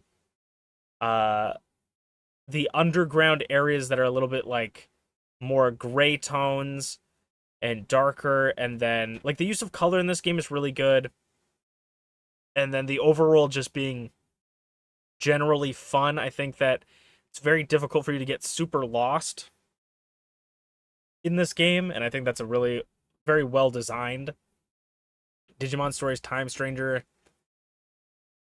makes its way onto this list. I think it's just the Digimon world is just beautiful, and so it's hard to hate it. It's hard to not put it on this list. And then the next nominee, the final nominee, is Kirby's Dream Course, baby. Kirby Golf. For the first time ever, I played Kirby's Dream Course, and it was so much fun. I think that the level design of Kirby's Dream Course is so fun. All the little nuances and the little different like things that get in your way, the way they place it, the way your shots can land. It's a great game. I haven't played it before, but this is my first year playing it, and I played it and I really enjoyed it, and I wanted to give that credit. So that's a little bit of a out of the park one, but Kirby's Dream Course, their fourth nominee. But the winner goes to Xenoblade Chronicles 3. It's hard to beat a Xenoblade game at best world. Like at best world design / level design. It's really hard to beat it when the landscapes are so beautiful, and a lot of the times Xenoblade games reward you for exploring, whether it's finding a secret boss or finding a hidden item. I feel like they always reward you for exploring. So I gotta give it to Xenoblade Chronicles 3. Our next one is Best Sports Game. This is a game that it's a sport. A sport is being played in the game. People like ball, people like gun. This is the ball category. Best sports game. I don't play a ton of sports games, so there's going to be a little bit of liberty, but when I do, these are the games that I look for. Best sports game of 2025. The first nominee is WWE 2K25. I mean, WWE is one of the more iconic sports games that I play on this channel. You're gonna know this is where MPW is being held. You're gonna know when we're looking for a fight. We're gonna solve it in the ring in WWE 2K25, specifically this year. But that is our first nominee. Second nominee is Crash Team Racing. I don't know if you guys know this, but racing is a sport, and Crash Team Racing is a classic game that I played this year again. I revisited it. It was so much fun. The third nominee is Dead or Alive Paradise. The beach volleyball in this game is just top tier, honestly. The beach volleyball is it's such a fun mechanic. I'm always paying attention to the balls bouncing. And yeah, I think that gambling's also a sport. You can play roulette and cards. It's a great sports game.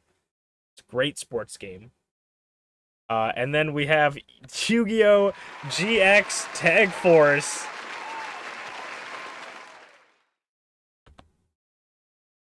Yu-Gi-Oh! GX Tag Force. Yu-Gi-Oh! I would consider card games a sport.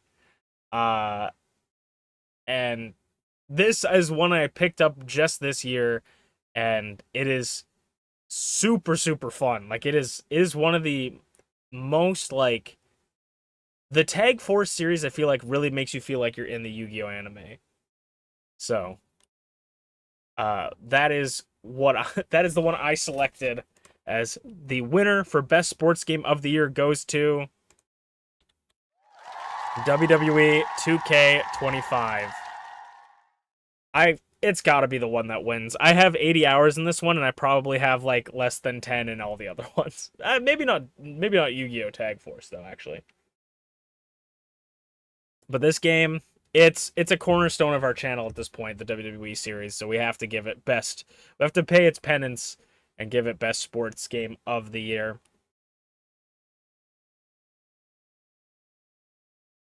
Best game on the go is our next category, and this is for games that are not mobile games, but games that can be played mobile. So whether it's the 3DS, the DS, the Game Boy, maybe it is a game on your phone, like a Wuthering Waves or a Zenless. Maybe it's like a gacha game on the Nintendo Switch, or even a game that I took on vacation with my laptop, games that I played outside of the house. Let's see, the 4 nominees are Monster Racer. Monster Racer is for the Nintendo DS, and I took it around with me a lot this year. I did not play it always sitting at like a desk or at a table. I would bring it around with me to different places if we were going on vacation. That's what I brought to play with me. And also a lot of the games on the go are games that I played in bed, and this was a game that I played in bed quite a bit. Our second nominee is Yu-Gi-Oh! GX Tag Force. Speaking about playing in bed, this is the game that I played the most in bed. I played so much Yu-Gi-Oh! Just laying in bed before I went to sleep. This game is very handy. This one's for, I believe, the PSP. Or PS Vita, I can't remember now. But it is a very fun game to pick up and walk around with. Our third nominee goes to Pokemon Pearl, baby!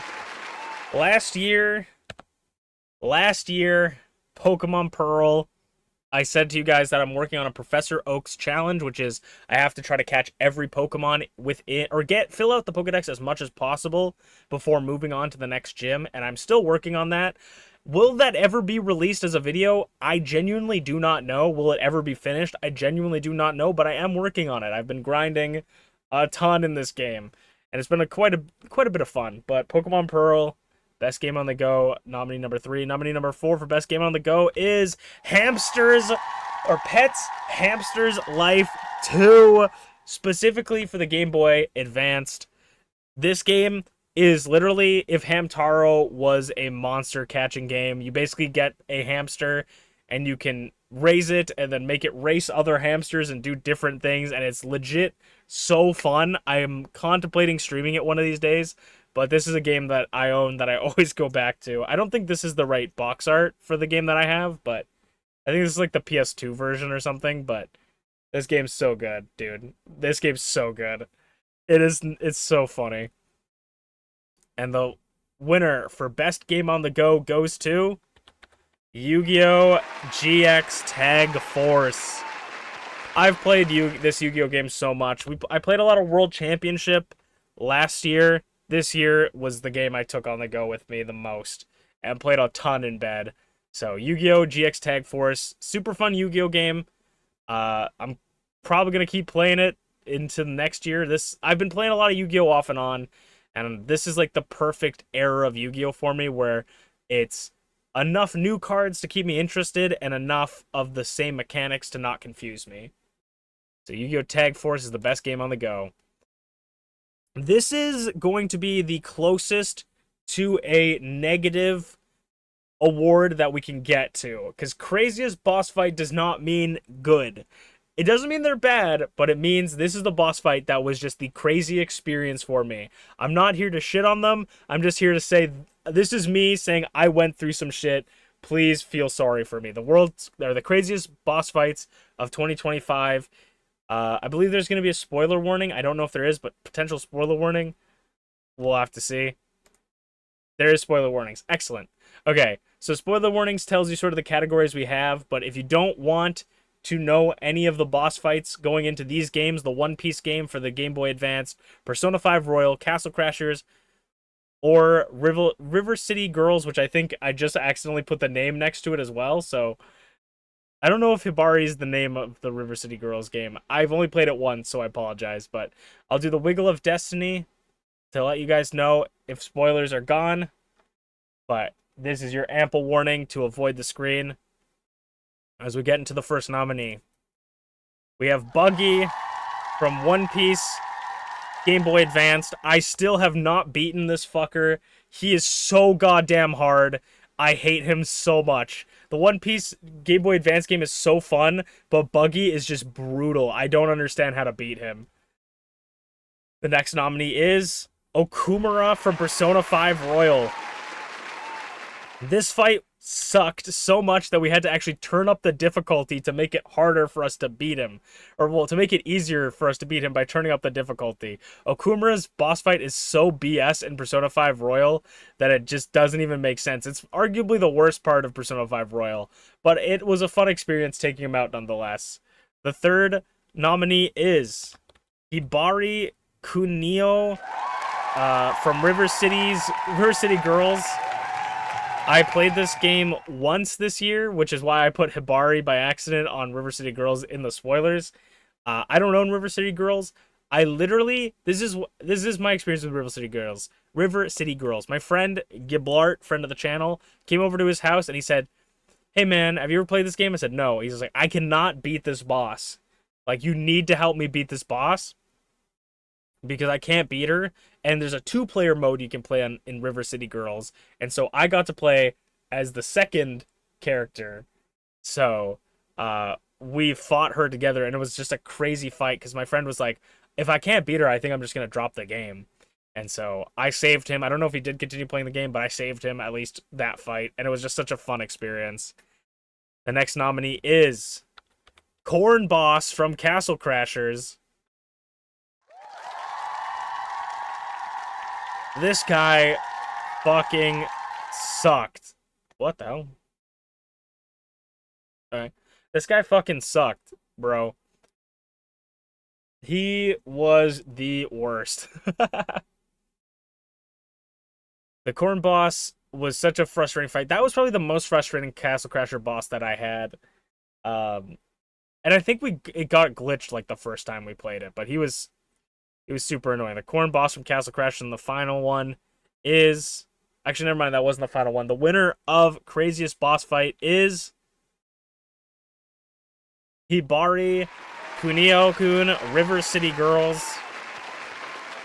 Just purely off the memories I had with my friend doing this, this boss fight wins us the boss fight because it was one of those experiences that you have where it like reminds you of why games are fun, where you just come in with a friend and you're just constantly trying different things to beat this boss. And I was playing with a character, like there's 2 characters in the game that you can level up. I was playing with a character who just did not level up, so I'm like struggling crazy style.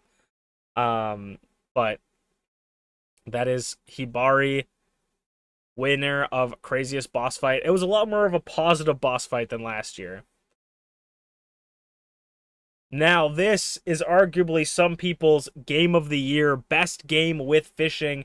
A game, I believe a game is not complete unless it has a fishing mechanic, and this is the best game with fishing of 2025. The nominees are Pokemon Radical Red. I've been playing a little bit of Radical Red recently, and it has fishing in it. The next nominee is Elder Scrolls Skyrim. It is a fantastic RPG that I always love to go back to, and it has fishing in it. The third nominee goes to Power World. Power World had an incredible update that allowed you to fish. Like, I was going to go through each of these categories and go, and this has fishing, but Power World's fishing is legit. Like, Skyrim's fishing is awesome. Power World's fishing legit kind of changes the game.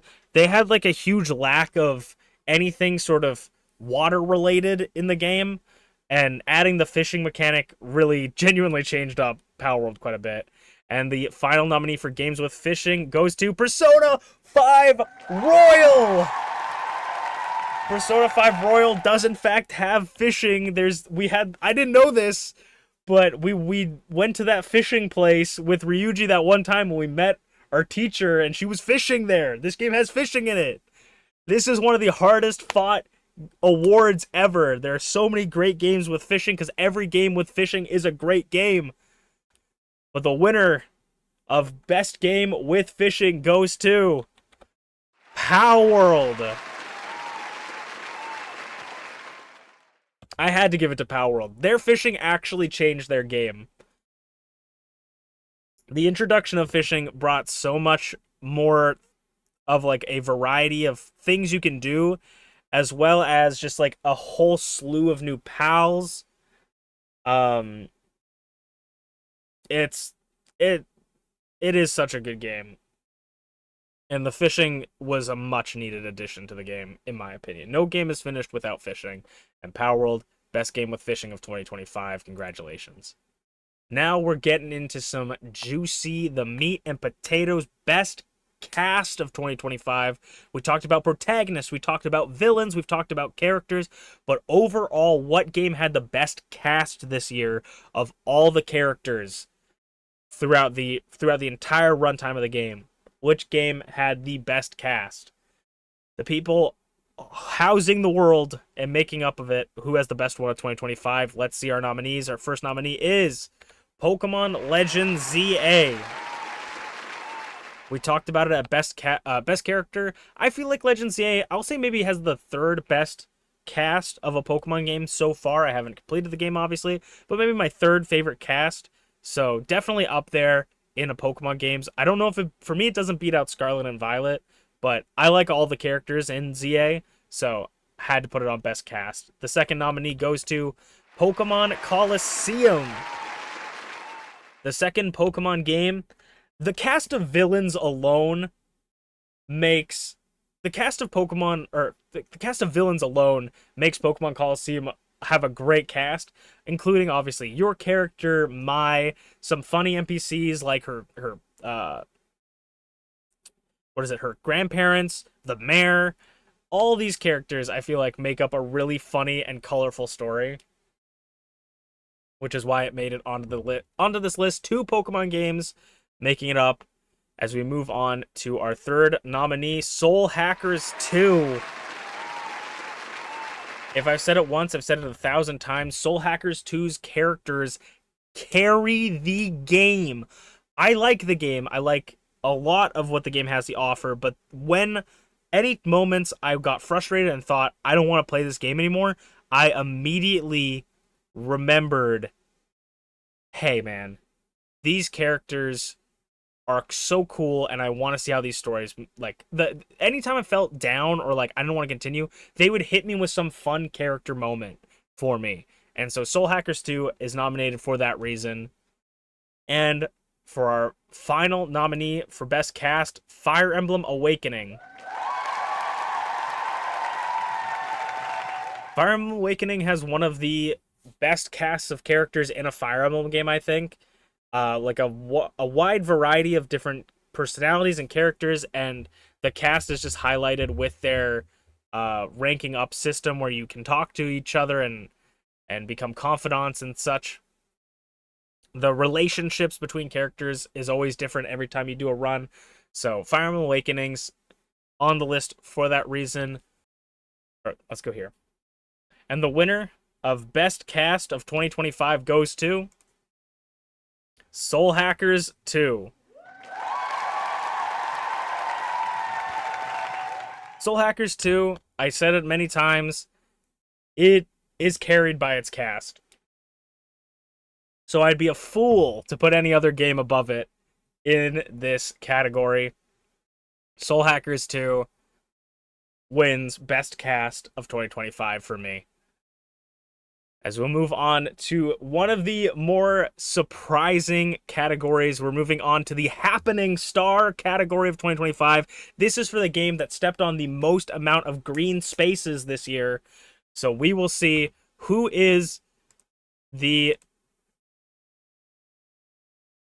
has we'll see the nominees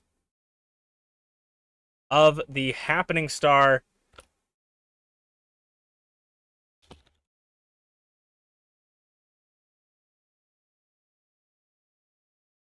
Let's see.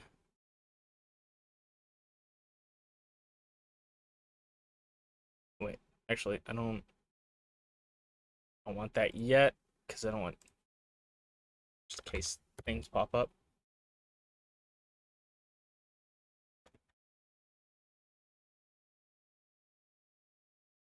Okay, and then here we go. Okay. And the nominees for the Happening Star are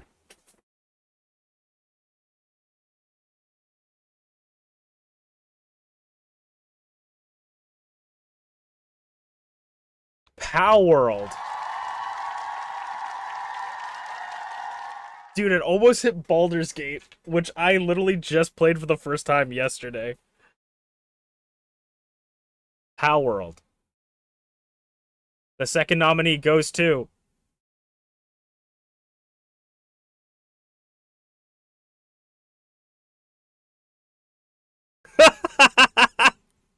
Dead or Alive Paradise.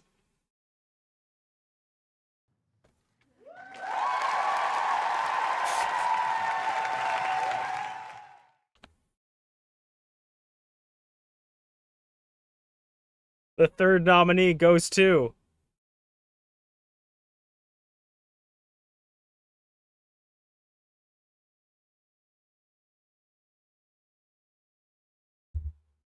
Cyberpunk 2077.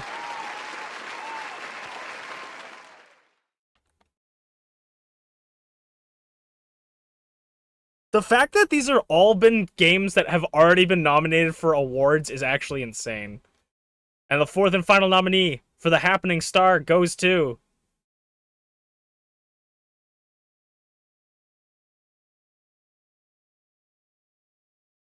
Sonic 3 and Knuckles.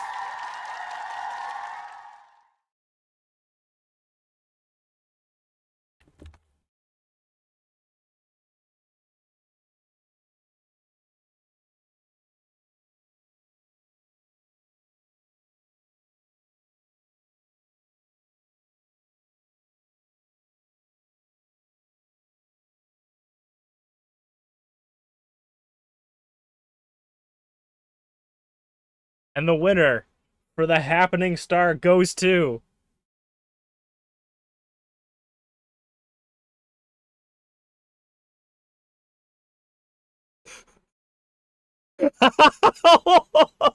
Cyberpunk 2077.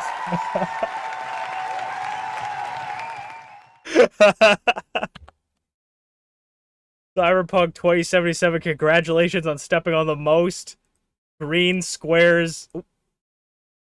All right. Most green squares this year. As we will move on to the next category. Best casual game. So this one is slightly different than cozy games of the year. Casual game is something that I just play mainly for fun. I don't take it super seriously. I can sometimes take it seriously, but this is the idea, is a game that I can play with barely any thought. So let's see what games I don't think about. The first nominee for best casual game of 2025 is Crab Champions. Crab Champions is the epitome for casual games for me. It won the award in 2024, so it's no surprise. The second nominee goes to Zenless Zone Zero. Another incredibly fun casual game that you can just spend walking around. You don't even have to really be doing anything. But the combat is also just super casual and fun. As we move on, the third nominee is No Man's Sky. Truly nothing but a casual drift. Nothing like a casual drift in space to make you forget all of your worries. This is a fantastic game to just sit back and enjoy your time. And the fourth nominee goes to Stardew Valley. Stardew Valley, Stardew Valley was a previous winner of this award? Did I put previous winner of this award on Crab Champions and... Sorry, we're doing it live. I feel like either of those two could have won. I don't know. I gotta quickly... This might be too long to look this up. This is already taking like 40 years to just load. Alright, come on. Yeah.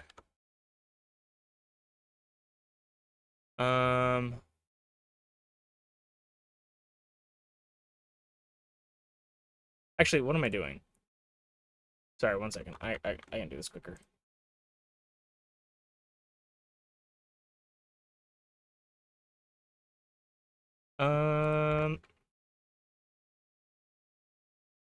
The winner... Neither of these games won this.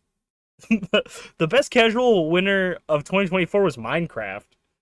But neither of these games won this. I don't know why both of them are marked as previous winners. They were not previous winners. I apologize. But will they be winners of this year? The winner of Casual 2025 is Crab Champions. Exceed receiving it for the first time. Crab Champions. Honestly, this game is one of the games that I played the most with just people in call. Like, I would be talking to people and I'm just playing Crab Champions while we're talking. It's a perfect casual, like, enough for me to have to focus, but not enough for me to not be able to focus on other things. Crab Champions, once again, congratulations. Best ending. Sometimes endings can be bittersweet and sometimes endings can be really good. What is the best ending of 2025 from the games that I played? Let's see the nominees. The nominees for best ending are Soul Hackers 2. Soul Hackers 2 had a very good story, and I honestly really liked the ending. That's why it made it onto this list. This game honestly kind of lives in any story-related category for this year's Game Awards. But Soul Hackers 2 for best ending. Second nominee for the category is Pokemon Coliseum. I feel like, not to get too into spoiler territory, but the ending of Pokemon Coliseum is incredibly funny and very out of nowhere. I think it's a very funny ending of how they could do it, and they kind of just threw something out there, and I can appreciate it. The next nominee is Xenoblade Chronicles 3. We finally finished it this year after a long plot journey, and I think the ending was a perfect sort of cap onto this story. They finished off what they needed to do, and they ended it in a surprising way that I didn't expect, but I actually very enjoyed. And the final nominee for best ending goes to Code Vein. Now, Code Vein has many different endings, but I think I got the true ending, and I really liked it. I thought it leaves it very open-ended to see what what could be next, and it was sort of a bittersweet one at the same time as well.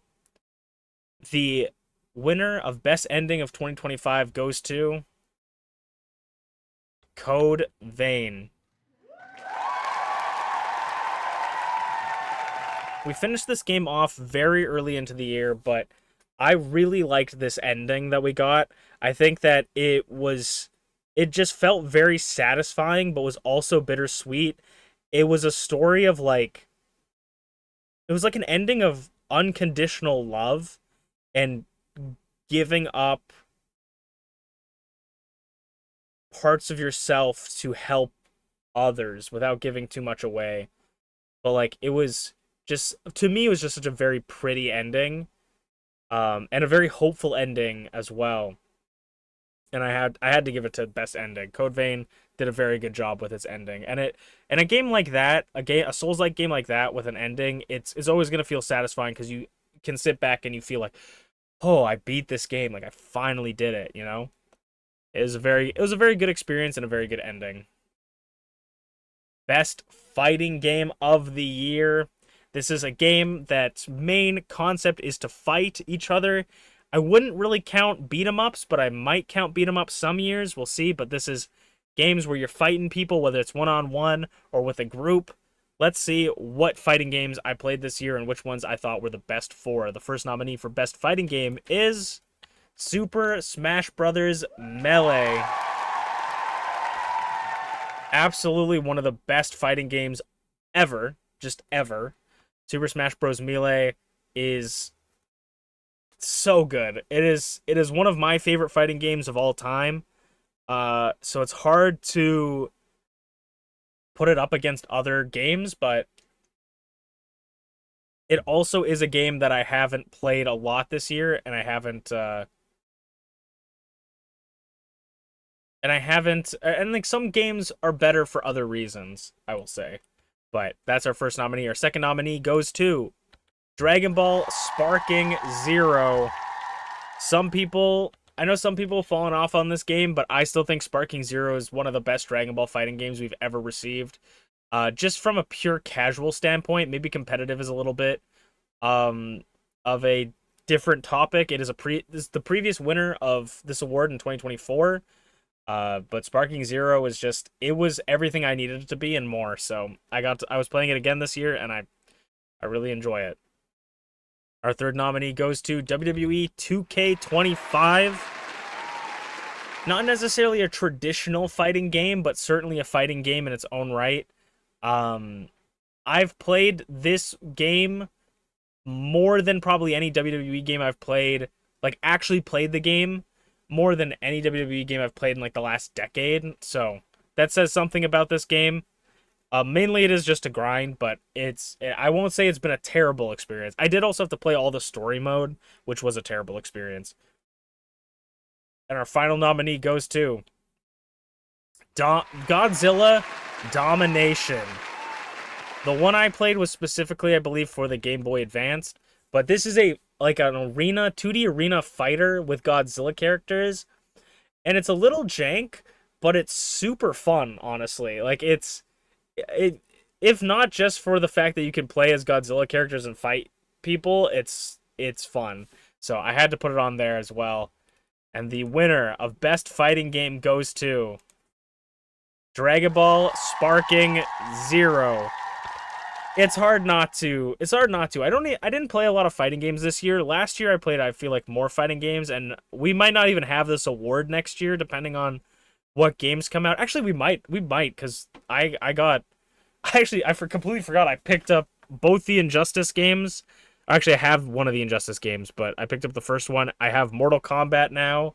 So, and I also have been wanting to get back into Soul Calibur Legends 6, I believe, is the one I have.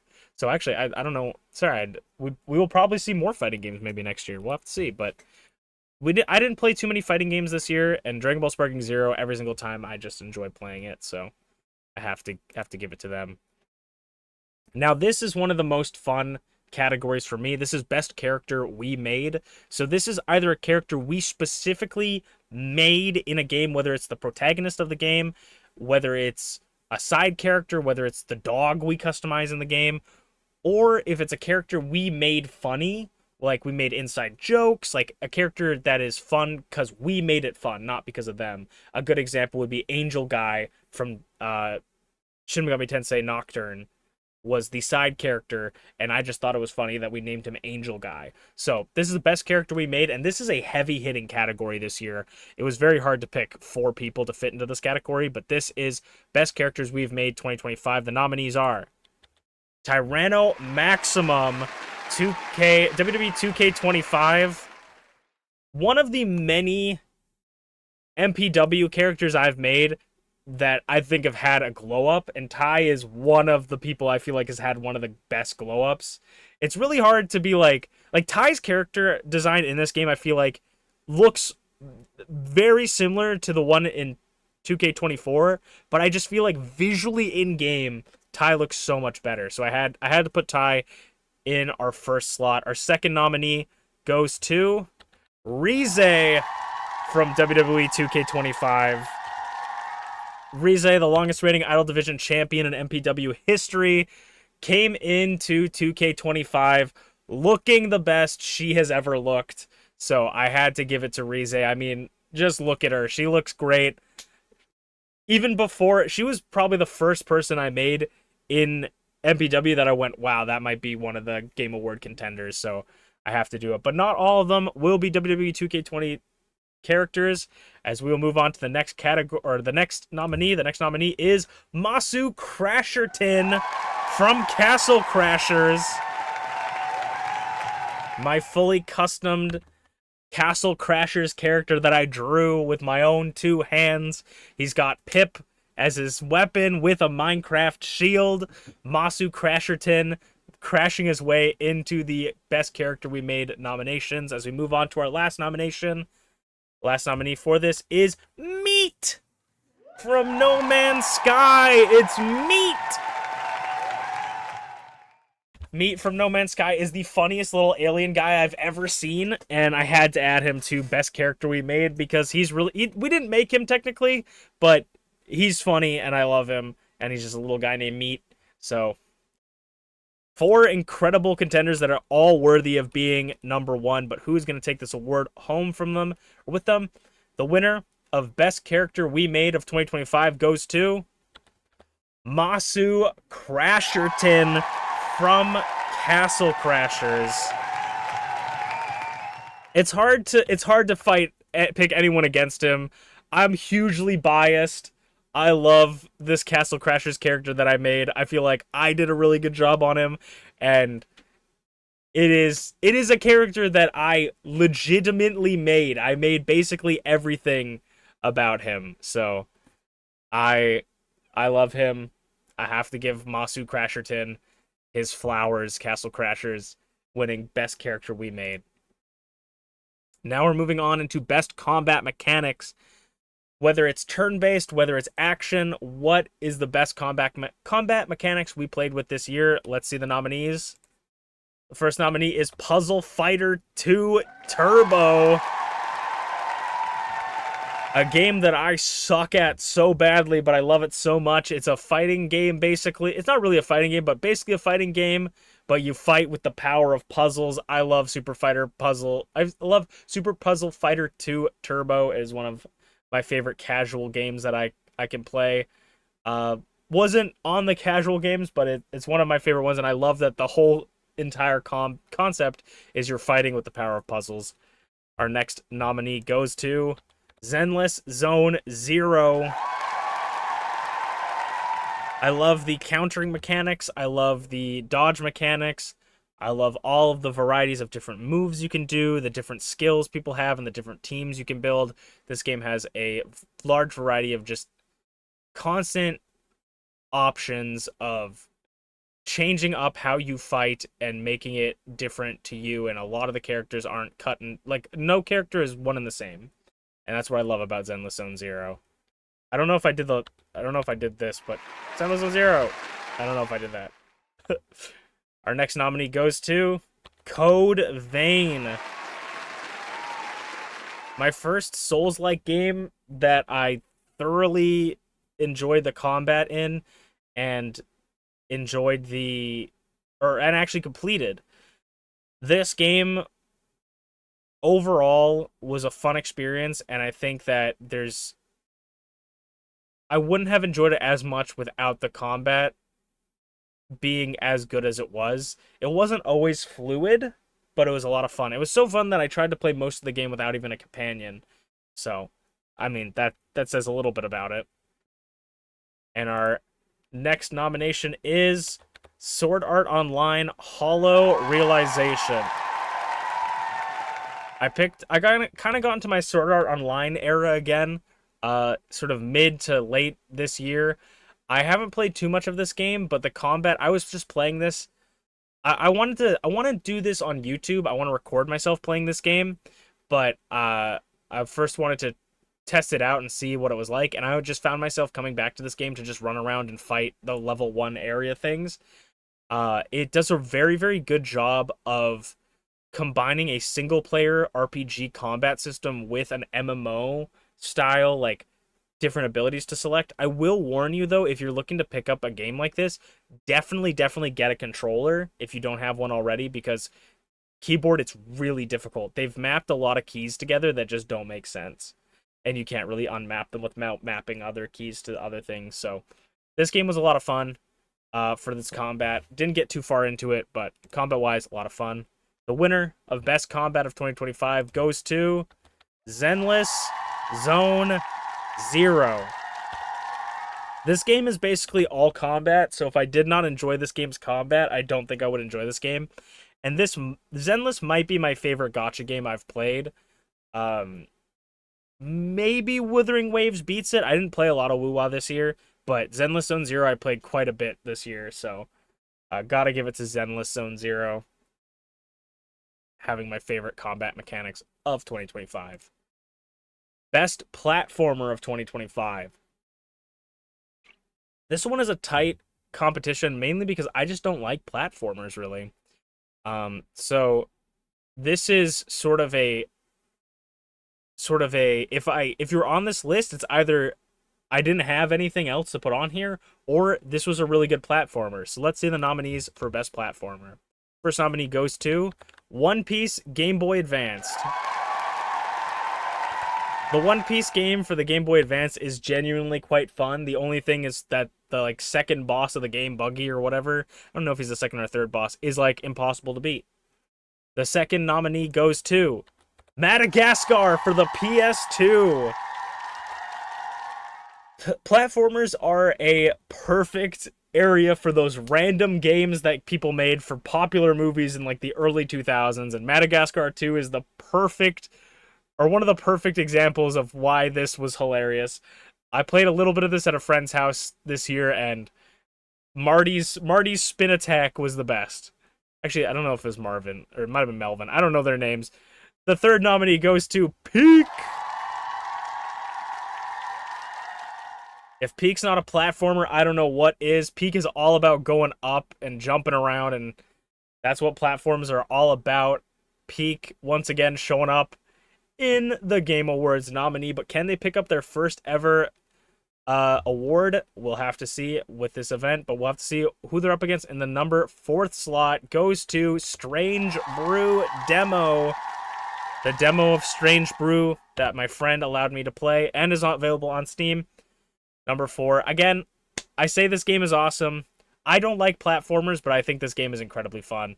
So let's stop wasting time. I don't know what to say about platformers because I don't normally have a lot to say about platformers. Who is coming home with that winner's trophy?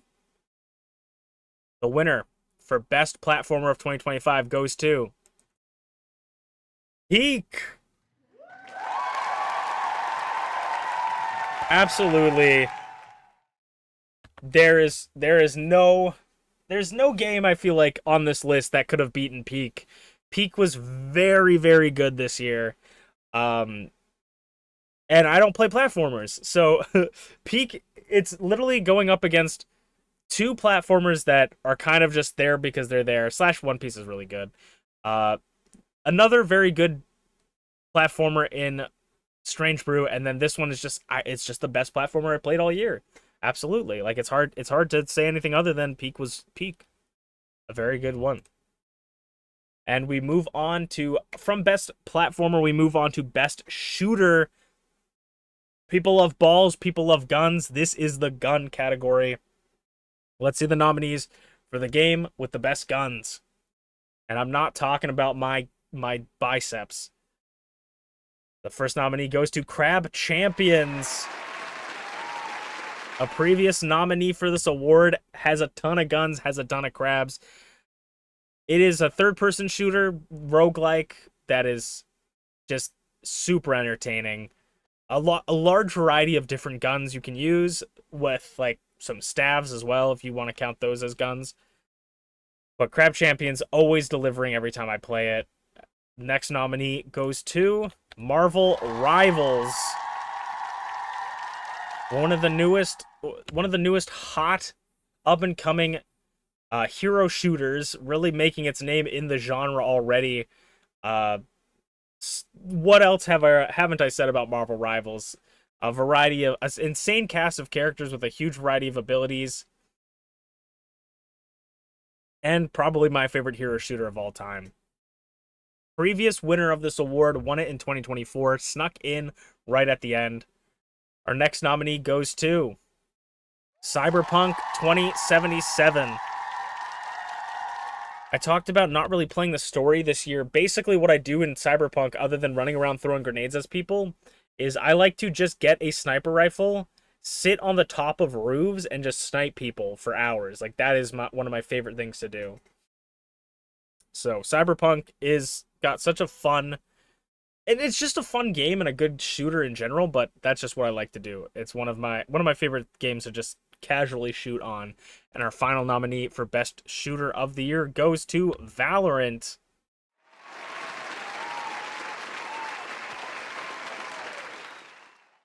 Valorant's not a game that I historically like, but it's a game that I played much more than I've ever played probably this year, and I enjoyed it. I enjoyed a lot of the times I played it. I hated a lot of the times I played it, but I enjoyed a lot of the times I played it. It wasn't always a bad time, and I think sort of towards the later end of the year, I started to enjoy it a little bit more. I didn't go out of my way to play it, but I played it with friends, and it was fine, so I thought I'd throw it a bone, nominate it for Best Shooter of 2025. But who will be the winner of Best Shooter 2025? The award goes to Marvel Rivals. For the second year in a row is winning Best Shooter of the Year. It's hard to contend with my best hero shooter, or my favorite hero shooter of the year. This game's got way too many fun characters, way too many fun game modes. It's super fun. Marvel Rivals takes it again. There's not much else I can say. Congratulations to Marvel Rivals for Best Shooter of the Year. And finally, we are getting to the end of our award ceremony. This is the Viewer Choice Awards. This, to some people, could be truly their Game of the Year award, because this is completely voted by viewers like you watching at home. You guys put your votes in here to choose the games selected from my list of games. So it's not, viewers aren't selecting games that they played, they're selecting from the games I played. Let's see what nominees you guys selected from the list of games that I played. The over like 80 games I played this year. What games did you nominate for Viewers' Choice Awards? The first nominee is Peak. Peak makes an appearance once again, nominated by the fans. I mean, this makes so much sense. Being a multiplayer game, Peak is obviously going to make it up there in the Viewers' Choice Awards. I'm not surprised at all seeing this one. The second nominee selected by the viewers goes to Marvel Rivals. I mean, I know a handful of people that would vote Marvel Rivals in, so it makes no surprise to me. This is an incredibly popular game, not only among my friends, but a lot of people that watch my streams I know play this game as well. So not a surprise to see Marvel Rivals pop up on this as well. The third nominee from the Viewers' Choice Awards is Minecraft. Minecraft was a previous nominee for this award last year. coming back again. I mean, Minecraft's a casual game that a lot of people like, so I'm not surprised. Could it win Game of the Year this year? Could enough people have voted Minecraft in? We'll have to see. But the final nominee for the Viewer Choice Awards goes to Persona 5 Royal. When I look at this list of games, I gotta say, this makes me so proud to be your streamer, because these are 4 phenomenal games you guys have voted to become your Viewer's Choice Award nominees. Any game in this list that you've selected deserves an award, but only one can take the Viewer Choice Home Award. What did the viewers select to win this award? And I will say, in an absolute landslide victory, the winner of the Viewer Choice Awards goes to Marvel Rivals.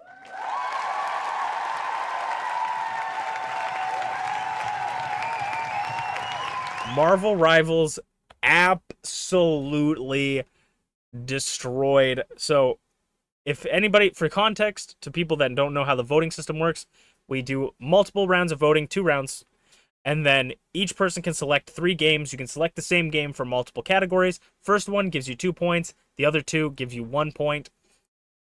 Marvel Rivals, in the last round of voting, which was about like 20-some games, I think, had 50% of the votes in each category.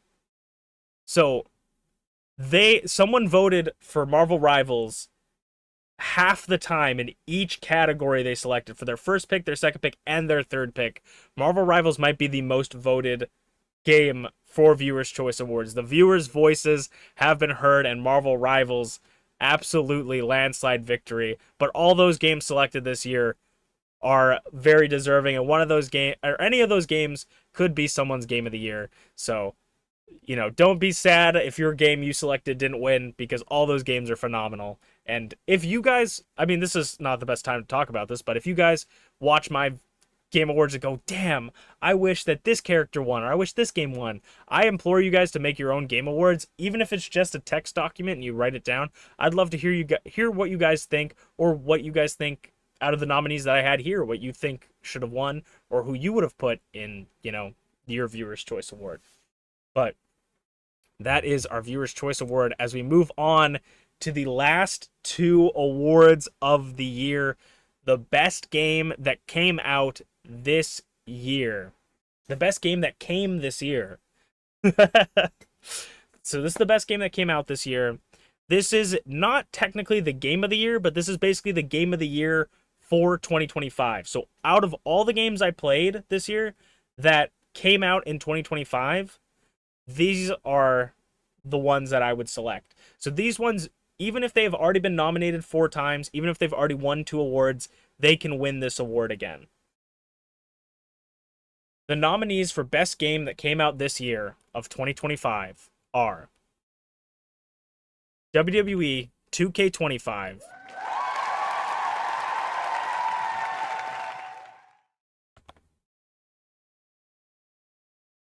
Digimon Story Time Strangers,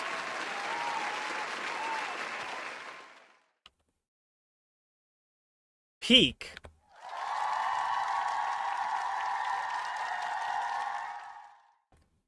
and finally, Pokemon Legends ZA. I almost said Arceus.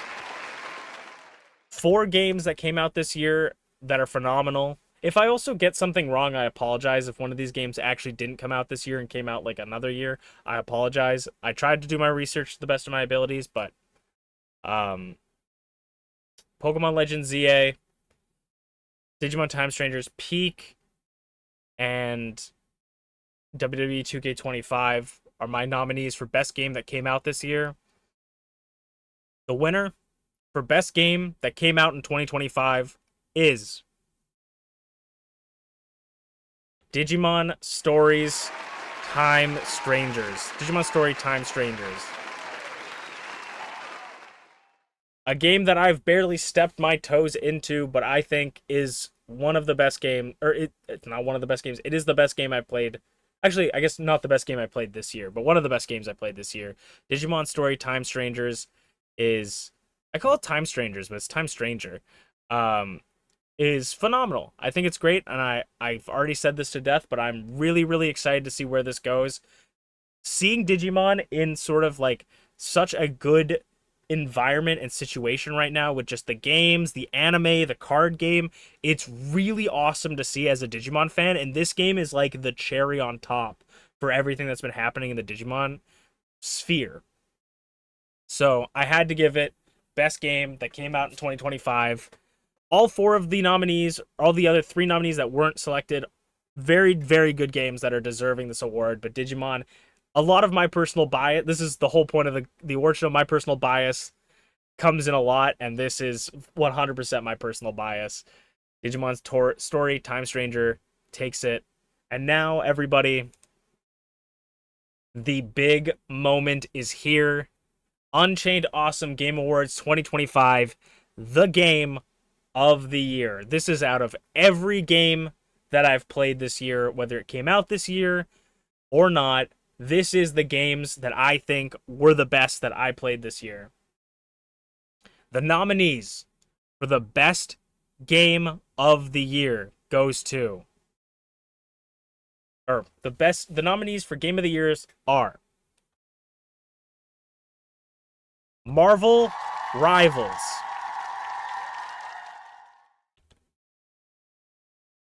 Digimon Story Time Stranger,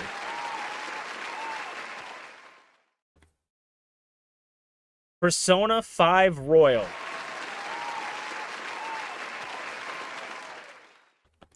and finally, Xenoblade Chronicles 3, the previous winner of last year's Game Awards, Game of the Year, coming back to see if they can do a repeat. And the winner for Unchained Awesome's Game Award 2025 to end off the year, an insanely tight race with four incredible games. This year has had an incredible year for me for games. Unfortunately, during like November and October, I kind of stopped playing games for a little bit, but the rest of the year was really good for games. The winner of the Game of the Year goes to Persona 5 Royal. No game has had me feeling like Persona 5 Royal this year. There was like so many good games this year, but Persona 5 Royal, I had to give it to it. Not only because this will maybe be the only year that Persona 5 Royal shows up in the Game Awards, but just all the emotions I have felt playing this game this year have really just hit me.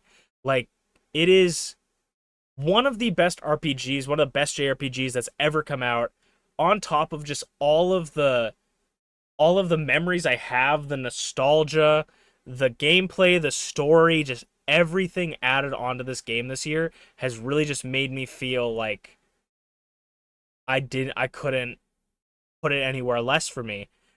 All four of these games were absolutely like dominant in other categories, so it was super hard to figure out what game was going to be Game of the Year. But when I sat down and looked at all of the games I had, I was like, Persona 5 Royal has really been the one that I look forward to, like is the one that I've been wanting to play, and it's not over yet, so we'll be able to see this in the 2026 Game Awards, but I knew that in 2026, we're probably going to be playing a ton of other games. I can't see it winning 2 years in a row. I kind of don't want games to win 2 years in a row, but if they're just that good, they'll win. But Persona 5 was a great game. It was saying I don't want games to win. It was very close for me. Xenoblade 3 had a very good ending for me, so it could have won for sure. Digimon Story Time Stranger was close. I just don't think I've spent enough time in the game to really justify giving it game of the year, but it was hard to put a lot of other games above it. Like it would probably be my fourth. Like if we ranked it from 1 to 4, it would probably be my fourth one, but it was really hard to find another game that I wanted to put above this. Marvel Rivals is just been a consistent staple of my life recently, so it's super hard to like not want to give this something. And I feel like it's the only multiplayer game that I would ever reach this caliber for me. Um